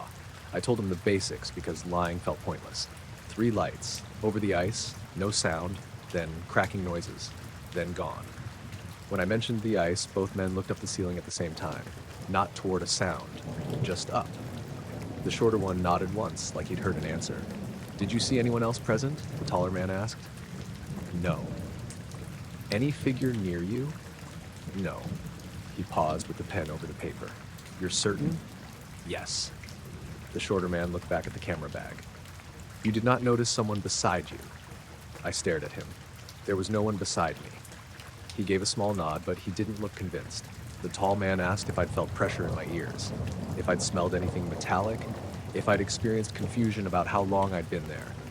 I told him no to all 3, though the last one made me think. I'd gotten to the quarry before sunrise. I left at 7. That felt right. But when I tried to remember packing the camera away, the sequence wasn't clean. I remembered the bag open on the passenger seat. I remembered starting the truck. I didn't remember zipping the bag. The shorter man said, you should avoid revisiting the location for a while. How long is a while? That depends, he said. On what? The taller man closed the notebook. On whether it remains where it was. Neither of them threatened me. They didn't raise their voices. They didn't demand anything. They were almost polite the whole time, which somehow made me feel more trapped. Before they left, the shorter one said, your equipment may have recorded more than you intended. I said, is that why you're here? He smiled. No, he said. That's why we're late. They walked down the motel hallway together. I waited for footsteps on the stairs, a car door, an engine. Nothing. I shut the door and slid the deadbolt. Then I sat on the bed and stared at the camera bag. The room felt too warm now. I opened the laptop. The photos were still there. At first they looked the same.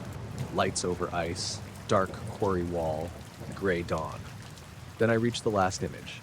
It was one I didn't remember taking. The frame was wider than the others, like the camera had been lower or farther back. My truck was visible on the left. The quarry was in the background. The 3 lights hovered over the ice, and I was in the photo. I stood beside the truck, camera raised to my face. Someone stood next to me. Not close enough to touch. Just beside me, turned slightly toward the quarry. Tall, dark coat, hands at his sides. The figure was clear enough to see he wasn't wearing a hat. Clear enough to see his head was angled toward the lights. I zoomed in until the pixels broke apart. No face, just a pale blur where one should have been. I checked the file data. Same morning, same location. Taken at 6:19 a.m. I hadn't used a timer. I hadn't set up a tripod. Nobody else had been there. I pulled the memory card from the camera and put it back in, like that would change something. The camera body was warm in my hands, even though it had been sitting untouched for hours. In the morning, I packed before sunrise and drove home without stopping at the quarry. A week later, I opened the photo again. The figure was still there, but closer to me than before. I closed the laptop and didn't look again. I noticed him the first time because he was sitting in the wrong place. I worked the front desk at a small outpatient clinic in Mesa, Arizona. Nothing dramatic. Beige walls, bad art, the smell of disinfectant, and burnt coffee. Patients checked in, sat down, stared at their phones, got called back. The lobby had a very obvious flow to it. If you were waiting, you sat facing the TV or the windows. The chairs by the elevator were technically for overflow, but no one ever used them unless the place was packed. It was around 8:15 in the morning, already hot outside, that dry desert heat that felt wrong before noon. I was logging someone into the system when I looked up and saw a man sitting in one of the elevator chairs. Just one chair pulled slightly away from the others, angled so he could see straight down the hall. He wasn't looking at the TV. He wasn't on his phone. He was watching the elevator doors. I remember thinking maybe he was early for an appointment upstairs. That happened sometimes, but usually people hovered near the call button or stood. They didn't sit like they were settling in for a long wait.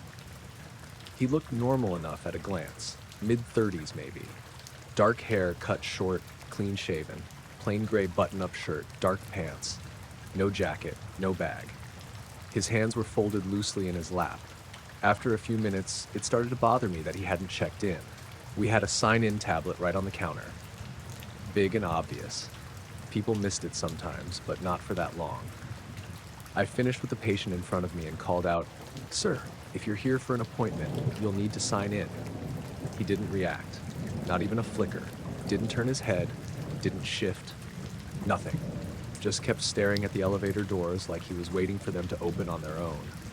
I thought maybe he had headphones in, but I couldn't see any. I tried again, a little louder. Still nothing. That's when I really looked at him. His eyes were open, but not focused on anything specific. They tracked the elevator panel when the light above it flicked on for another floor, then went back to the seam between the doors. A patient came out of the elevator then, and the doors opened right in front of him. He leaned back slightly to give them space, but didn't look at the person. The doors closed again, and he leaned forward to his original position. I didn't push it. I told myself he was waiting for someone. Or maybe he was confused. We got a lot of confused people. Around 9:30, he stood up and walked out. I didn't see him sign out. I didn't hear the door. 1 second he was there, the next time I glanced over, the chair was empty. The second day, he was there when I arrived. Same chair, same posture, same clothes. It was 7:55 a.m. The lobby had just opened. Third grass, no patients yet, just me, the cleaning crew finishing up, and him. I stopped just inside the door and stood there longer than I should have, watching him. He was already staring at the elevator. I asked the cleaner, Rosa, if she'd seen him come in. She frowned and said, "Who?" I pointed. She looked where I was pointing and then back at me. "Girl," she said quietly, "there's no one there." I looked again. He was still there, still watching. I laughed it off, embarrassed, and said, "Never mind." Rosa left a few minutes later, shaking her head like I was messing with her. I watched him for most of the morning. He never moved except to adjust slightly when the elevator opened. Never checked his phone. Never spoke. Never signed in. At one point, a kid started crying in the lobby, loud and sudden. Everyone jumped. He didn't. I finally called security around 10. Just asked them to send someone to check on a guy who might be lost or having a medical issue. While I was on the phone, I glanced over again. The chair was empty. Security came anyway. Walked the lobby, checked the bathrooms, shrugged, asked for a description. When I described him, the guard frowned and said no one matching that had come through. The third day, I told myself I wouldn't look. I failed about 30 seconds after sitting down. He was back. Same spot. Same clothes. Same stillness. This time, the air conditioning felt too loud. Every sound felt like it echoed. I couldn't stop thinking about Rosa not seeing him, or how security hadn't seen him leave. I didn't call out to him. I didn't call security. I just watched. Around noon, one of the nurses, Kyle, came up to the desk and followed my gaze. "You keep staring at that chair," he said. "Do you see him?" I asked. "See who?" My stomach dropped. I didn't answer. I just shook my head. He left again sometime in the afternoon. I didn't notice him go. I just realized at some point that the chair was empty. That night, I asked our office manager if we could pull the lobby cameras. I said a patient had complained about someone making them uncomfortable. She agreed. We sat in her office after closing, the desert sky outside already dark and cooling fast.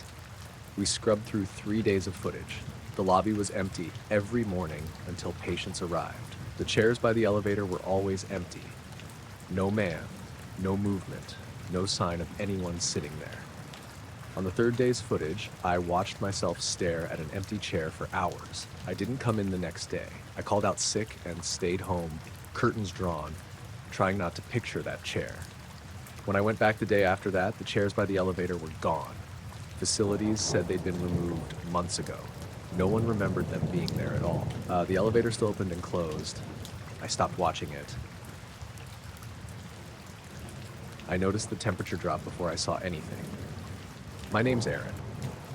I was driving alone through a stretch of desert highway in southern Nevada, heading back from a job out near Tonopah. It's the kind of road where you can go 20, 30 minutes without seeing another car. Just straight asphalt, sand on both sides, and nothing else. It was late. Around 1 a.m., still warm even at night. My dash was reading 27 degrees Celsius when I last looked. I had the windows cracked slightly, radio on low, just trying to stay alert. There wasn't much to look at except the road and the occasional reflective marker catching the headlights.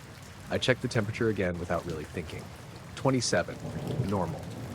I drove maybe another mile, then it dropped, fast. 27, 23, 19, 15.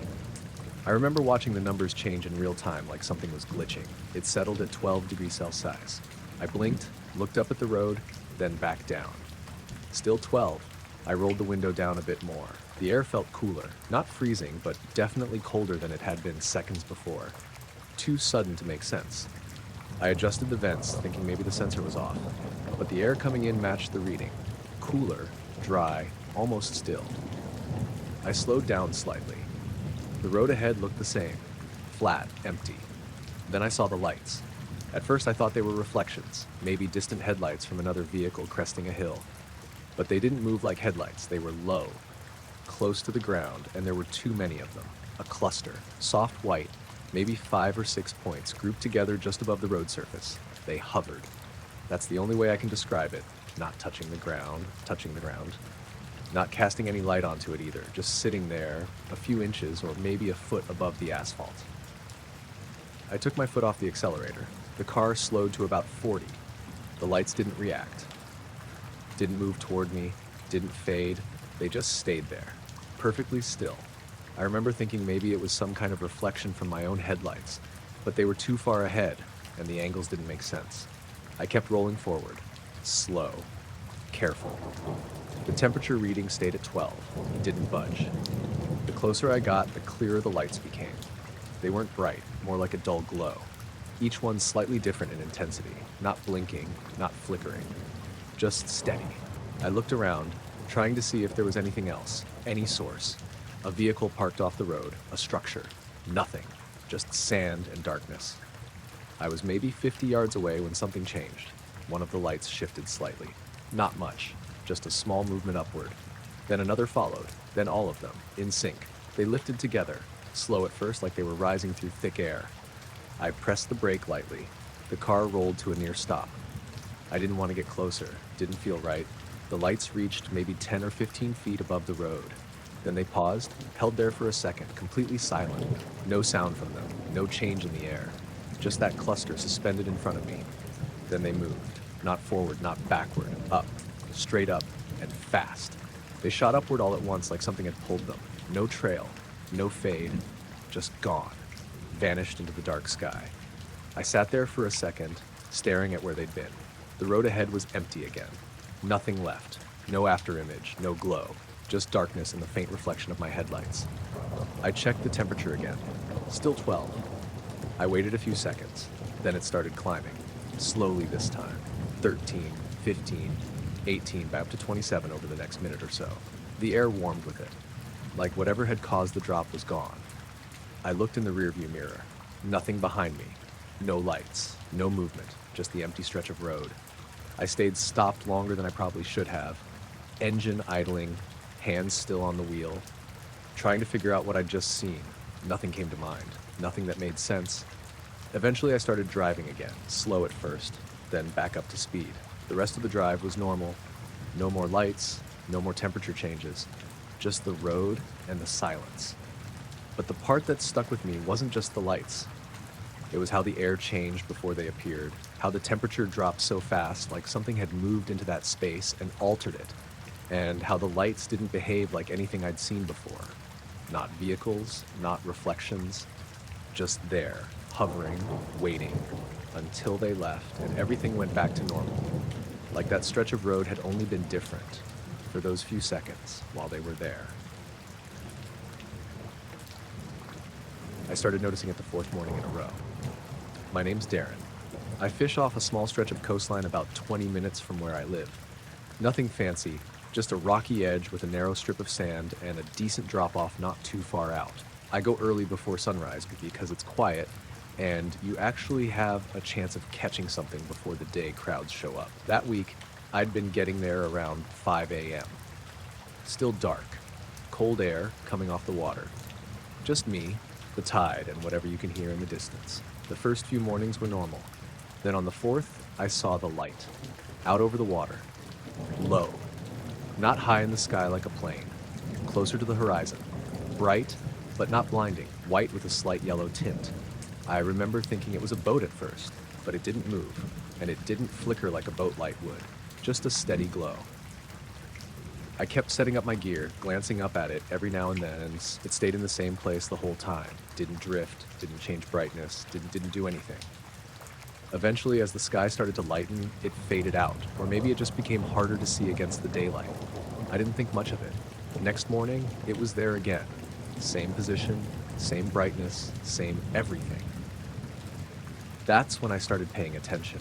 I got there a bit earlier the third time. Still dark. The light was already there.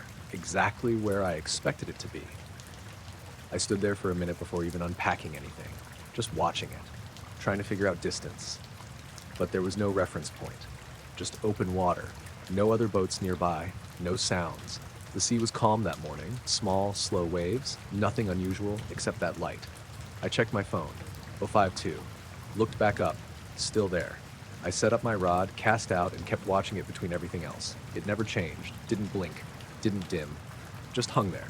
By the time the sky started getting lighter, it faded again, same as before. I went home, still not really sure what I'd seen. Fourth morning, I decided to focus on it properly. Got there earlier than usual, maybe 4:45. Pitch dark. The light was already there, same place, like it had been waiting. I didn't even bother setting up straight away. Just stood there, hands in my pockets, watching it. The air felt still, no wind. The water barely moving. I noticed something else then, the sound, or lack of it. Usually you hear something, waves, distant birds, even the faint hum of something far out. That morning it felt quieter, not completely silent, just reduced, like the background noise had dropped. I stepped closer to the edge of the water. The light stayed fixed. I squinted, trying to see if there was any shape around it. There wasn't, just the light, no outline, no beam, nothing connecting it to anything. I checked the time again, 04:53. I stood there for a few more minutes, watching, waiting. Then it moved. Not fast, slow, almost unnoticeable at first. It started descending, straight down, no sideways drift, no wobble, just a steady drop toward the water. I felt my chest tighten a bit. I took a step forward without thinking. The light kept descending, same brightness, same color, no change in intensity. It got closer to the surface. I expected some reflection, some ripple, anything. There was none. The water stayed the same, dark, flat. The light reached the surface, and then it kept going, straight into the water. No splash, no ripple, no disturbance at all. It didn't even distort, just passed through the surface like it wasn't there. I stood there, staring at the spot where it disappeared, waiting for something to happen. A wave, a sound, anything. Nothing. The water remained completely normal, small waves moving in, just like before. I took a few steps along the shoreline, trying to see if maybe it had moved or reappeared somewhere else. It hadn't. The spot where it went under looked no different from anywhere else. I stood there for a long time, longer than I realized, watching the water, waiting. Eventually the sky started to lighten. The usual sounds came back, distant birds, the low rush of the tide. Everything felt normal again. I went home after that, didn't stay to fish. The next morning I went back, same time, same place. The light was there again, exactly where it had been before. Hovering over the water, like nothing had happened. I stood there, watching it, knowing what it was going to do, and when it started descending again, slow, steady, I found myself stepping back instead of forward. Watching it go under the surface again, without a sound, without a ripple, like the ocean wasn't really there, or like whatever it was moving through something else entirely. And we just happened to see the part right before it disappeared. I rented the cabin in northern Minnesota during the off-season because it was cheap and isolated. It sat beside a narrow lake surrounded by pine trees with only 2 other cabins nearby, both empty that week according to the owner. The place itself was small. 1 bedroom, wood stove, old screened porch facing the water. No cell service unless you drove 10 minutes back toward the highway. I got there on a rainy Thursday afternoon in late October. By midnight, the rain had stopped, but fog rolled in over the lake, thick enough that I couldn't see the opposite shoreline anymore. The temperature dropped hard, too. Every window in the cabin fogged slightly around the edges. I stayed up late reading near the wood stove while wind pushed softly through the trees outside. Nothing strange at first. Around maybe 4 in the morning, I woke suddenly without knowing why. The room looked brighter than before, not daylight bright, just faintly illuminated through the curtains facing the lake. At first, I thought maybe sunrise was starting early through the fog somehow. Then I checked the clock beside the bed. 4:07 a.m. Still completely dark outside. I sat there listening. No wind anymore. No tree movement. The cabin had gone dead quiet except for the occasional creak from cooling wood in the stove. The pale light behind the curtains remained steady. I remember immediately assuming somebody had driven up outside. Maybe another renter or the owner checking something unexpectedly. But there was no sound of tires on gravel. No engine. Nothing. I got out of bed and walked to the window. The closer I got, the stranger the light looked through the curtains. Softer somehow, not harsh like headlights. I pulled one side of the curtain back slightly. There was a white glow hanging over the lake, maybe 30 or 40 feet above the water, completely silent. For a second, my brain tried turning it into something normal. Boat light, helicopter, reflection from another cabin. But it didn't fit any of those. The glow stayed perfectly still above the fog-covered lake, and the water beneath it looked wrong. That was the first thing that truly unsettled me.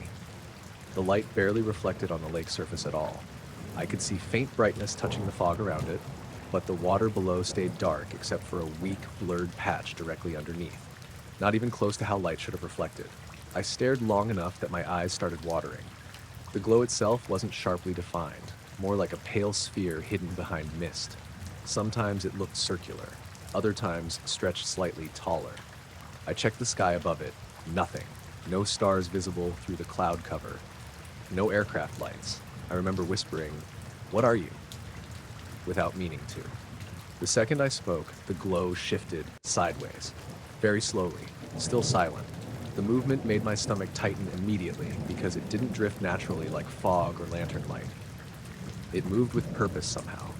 I backed away from the window, then stopped because something tapped softly against the porch screen outside.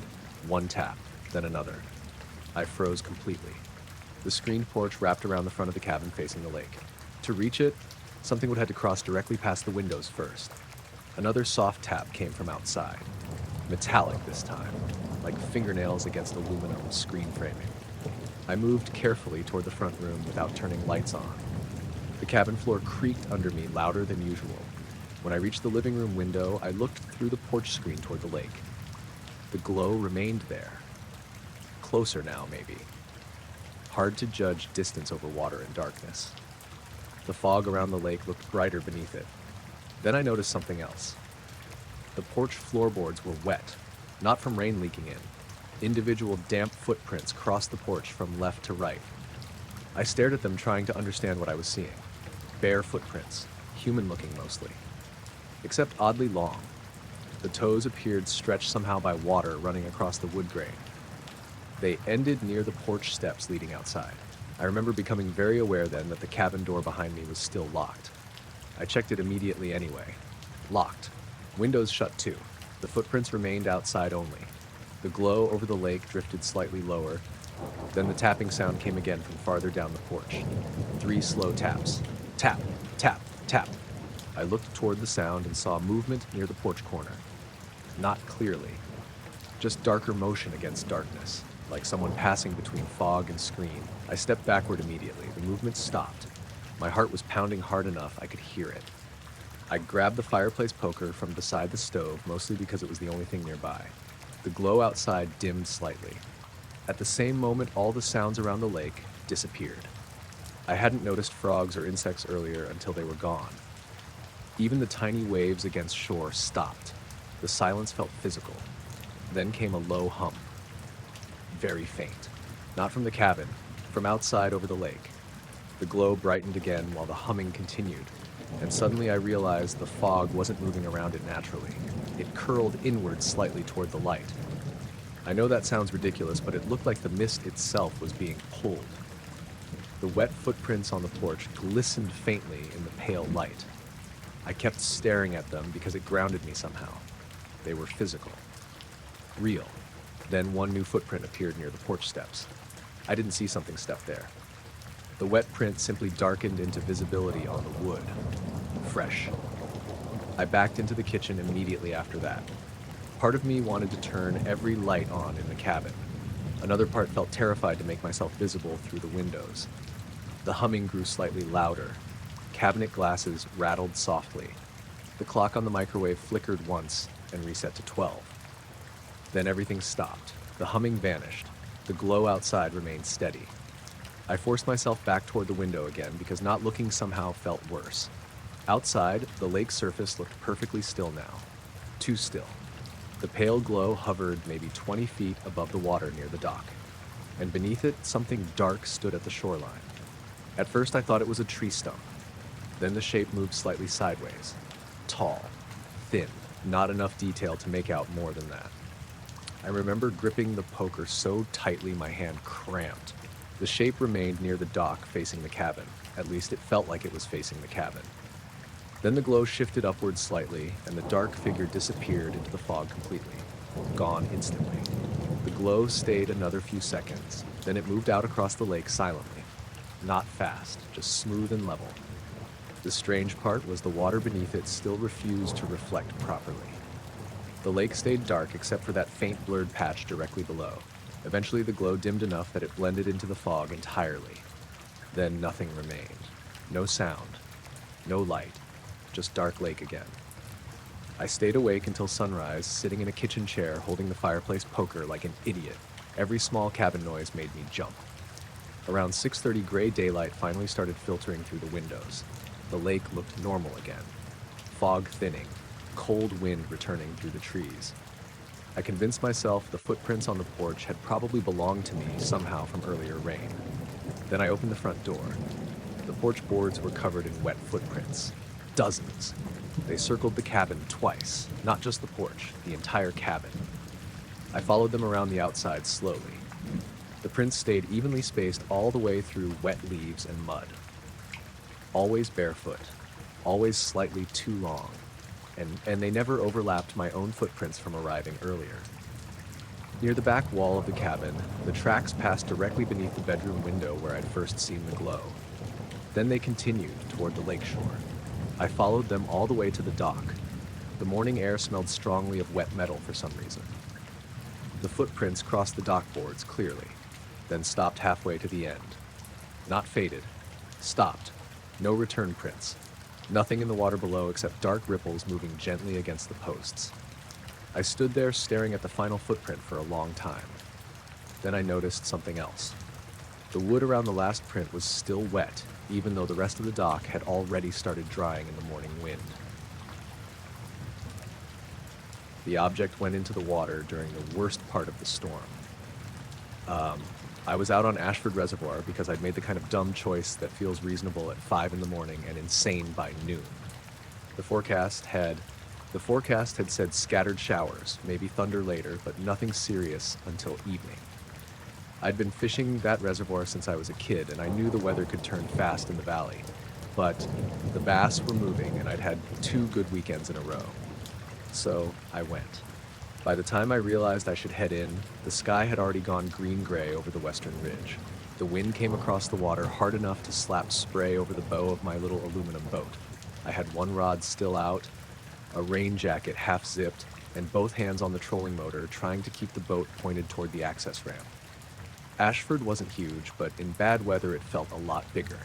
The far shore disappeared behind rain. The dam lights looked smeared and distant.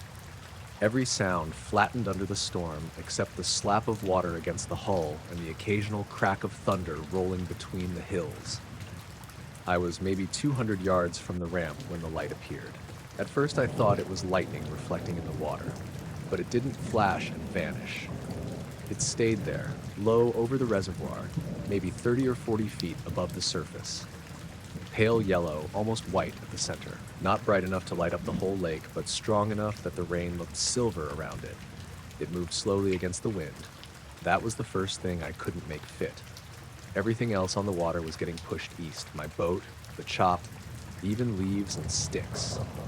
This thing drifted west, smooth and steady, like the storm wasn't touching it. I killed the trolling motor without thinking. The boat turned sideways in the waves. Water slapped over the gunwale and soaked my boots. I grabbed the side to steady myself and kept staring. The light stopped over the deeper part of the reservoir, near the old flooded roadbed. I knew that spot well. If you had a fish finder, you could still see where the road dropped under, two faint lines of raised gravel crossing the bottom. The object hung there for a few seconds. Then the rain around it stopped. Not everywhere, just in a circle around the light. The storm kept hammering the water around me, but beneath the glow, the surface went smooth like a sheet of black glass. I remember saying, "What the hell?" out loud, but my voice sounded small and useless. The light sank. It didn't fall. It didn't splash. It lowered itself into the reservoir like it was going through a surface that wasn't water. The glow touched the black water, and the smooth circle widened. No steam, no ripple, no bubbling. Then it was gone. For maybe 3 seconds after, the water stayed flat in that circle. Then the storm filled it back in all at once. The waves started again. The rain hit. The wind shoved my boat sideways so hard I almost lost my footing. I got the motor going and headed for the ramp. The whole ride back, I kept looking over my shoulder. I expected the light to come back up. I expected something to float, a piece of metal, a buoy, anything. Nothing did. At the ramp, I had trouble getting the boat onto the trailer because my hands were shaking. A guy in a red pickup was parked under the trees, waiting out the storm. He watched me struggle for a minute, then came over and helped crank the winch. "You picked a hell of a morning," he said. "Yeah," I said. "You see anything out there?" He squinted toward the reservoir. Rain ran off the brim of his cap. "Like what?" I almost told him. Then I looked at the water and felt stupid. "Lightning," I said. He laughed. "Plenty of that." I drove home soaked and cold, with the heater on full blast and my wipers barely keeping up. My house was about 15 minutes from the reservoir, outside a small town in Western Virginia. I lived alone, worked maintenance for the county schools, fished when I could. Nothing complicated. I spent the rest of that day replaying what I'd seen. By evening, I'd convinced myself it had to be a drone. Maybe a weather balloon with a light, maybe some kind of emergency flare, something from the dam, something from the power company. But none of those explained how it went into the water without a splash. The next morning, I called the reservoir office. I didn't tell the whole story. I just said I'd been out during the storm and saw a bright object go into the water near the old roadbed. I asked if they'd lost equipment or if anyone had reported a flare. The woman on the phone got quiet. Then she asked my name. That bothered me, but I gave it. She asked what time. I told her around 11:30. She asked if I saw smoke, debris, or anyone else on the water. I said no. She said they'd make a note of it and thanked me for calling. That was it. 2 days later, the men came to my house. It was late afternoon, cold and damp after another day of rain. The yard was muddy and the creek behind my shed had risen enough that I could hear it from the kitchen. I was eating a sandwich over the sink when a car rolled into my driveway. I didn't hear it until the tires crunched on the gravel right outside the window. It was a black sedan. Not shiny exactly, but clean in a way that looked wrong against the mud. No dealer sticker, no visible plate on the front. The windows were dark and the car sat too level, like it didn't have suspension. 2 men got out. They both wore dark coats despite the wet air being more chilly than cold. One was tall and narrow, with a long face and dark hair combed flat against his head. The other was shorter, broader, with a rounder face and a soft smile that seemed to arrive before the rest of his expression. They walked to the porch without looking around. I wiped my hands and opened the door before they could knock. I don't know why. Maybe because I didn't want to hear it. The taller one stopped with his hand raised. "Mr. Abel Norris?" he said. "Yeah." He lowered his hand slowly. "We're following up regarding an observation at Ashford Reservoir." I kept one hand on the door. "You with the reservoir office?" "In relation to it," the shorter man said. That wasn't an answer. "What do you want?" "To clarify a few details," the tall one said. "It won't take long. I didn't invite them in. They didn't ask." They just stood on the porch under the sagging awning while rainwater dripped from the gutter beside them. Their shoes were clean. Not just mostly clean, completely clean. No mud on the soles, even though my driveway was soft enough to leave boot prints. The tall man took out a small notebook. You reported a luminous object entering the reservoir during a storm. I reported something going into the water, I said. I don't know what it was. That's appropriate, he said, writing something down. The shorter one looked past me into the house. His eyes moved to my kitchen table, where I had a paper map of the reservoir unfolded because I'd been trying to mark where it happened. You identified the old roadbed, he said. I didn't like that. I fish there. Yes, he said, frequently. How would you know that? The tall man smiled faintly. Patterns are useful. I almost closed the door then, but I wanted answers more than I wanted them gone. What was it? I asked. Neither of them reacted. The shorter man said, we're more interested in what happened afterward. Afterward? The water, the tall one said. Did it respond normally afterward? I stared at him. What does that mean? He wrote something before I answered, which made my skin tighten. Did the surface behavior resume naturally? He asked. It was a storm, I said. The waves came back. How quickly? I don't know. A few seconds. The shorter man looked disappointed. Not dramatic, just a small lowering of his eyelids, a tiny shift in his mouth. The tall one asked, no sustained calm? No. No separation? What? No visible boundary between affected and unaffected water? I thought of the flat circle under the light, black, smooth, untouched by rain. For a few seconds, I said. He wrote that down fast. The shorter man asked, any odor? No. Metallic taste? No. Pressure in your ears? I hesitated, because there had been something. Not during the sighting, but afterward, while I was hauling the boat onto the trailer. My ears had popped twice, and I thought it was from clenching my jaw in the cold. The shorter man saw the hesitation. Brief pressure, he said. I guess, I said. The tall one wrote it down. They asked whether my watch stopped, whether my phone lost power, whether the fish finder gave unusual readings. I told them I hadn't even turned the fish finder on because of the storm. The shorter man looked annoyed by that too, like I'd failed to collect data for them. Did you see fish after the event? He asked. No, I was trying not to drown. The tall one's pen paused. The shorter man smiled politely. Of course. The rain strengthened. Water drummed on the awning above them. Neither man blinked much. I noticed that after a minute and couldn't stop noticing. Their eyes stayed open too long, wet-looking but still. I said, look, if something hazardous went into the reservoir, people need to know. The taller man nodded. They will if it becomes necessary. If what becomes necessary? Notification. That's not what I asked. No, he said, it wasn't. The shorter man looked toward the road, not at the car, past it toward the line of trees beyond my mailbox. Has anyone else contacted you? He asked. No. Have you posted about it? No. Have you told family? No. Why not? I looked at him. Because it sounds insane. He seemed satisfied with that. Good, he said. That helps. Something moved inside the sedan. I glanced over his shoulder.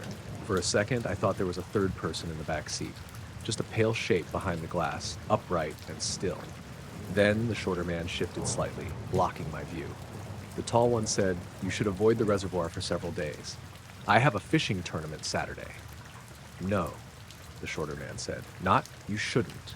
Not, we advise against it. Just no. I felt irritation cut through the fear.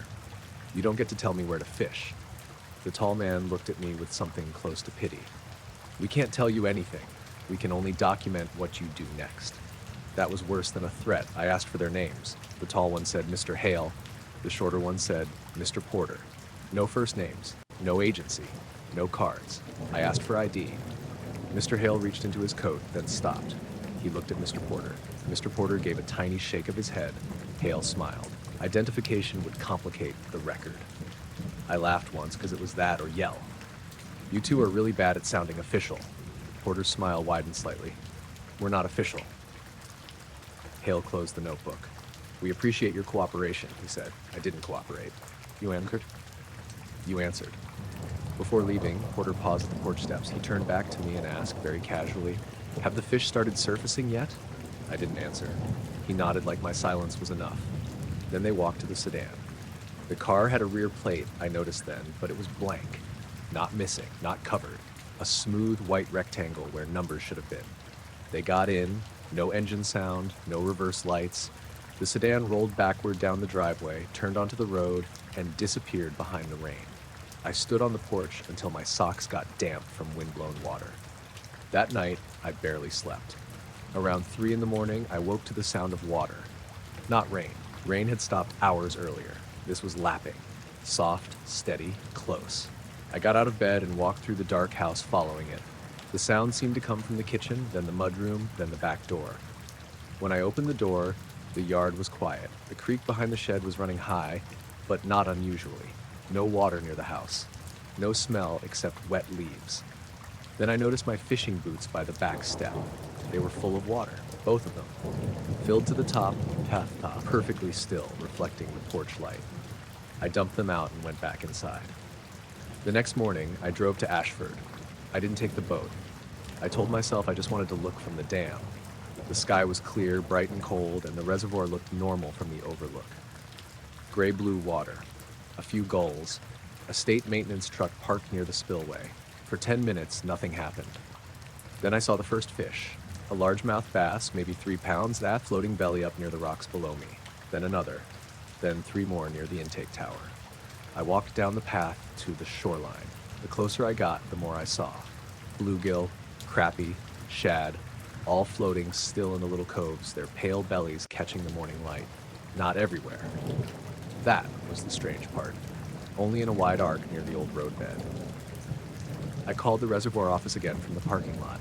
Told them there was a fish kill. The same woman answered. When I gave my name, she got quiet. She said they already knew. I asked who reported it. She didn't answer. By afternoon, the county had closed the east access ramp. The official explanation was low oxygen after storm turnover.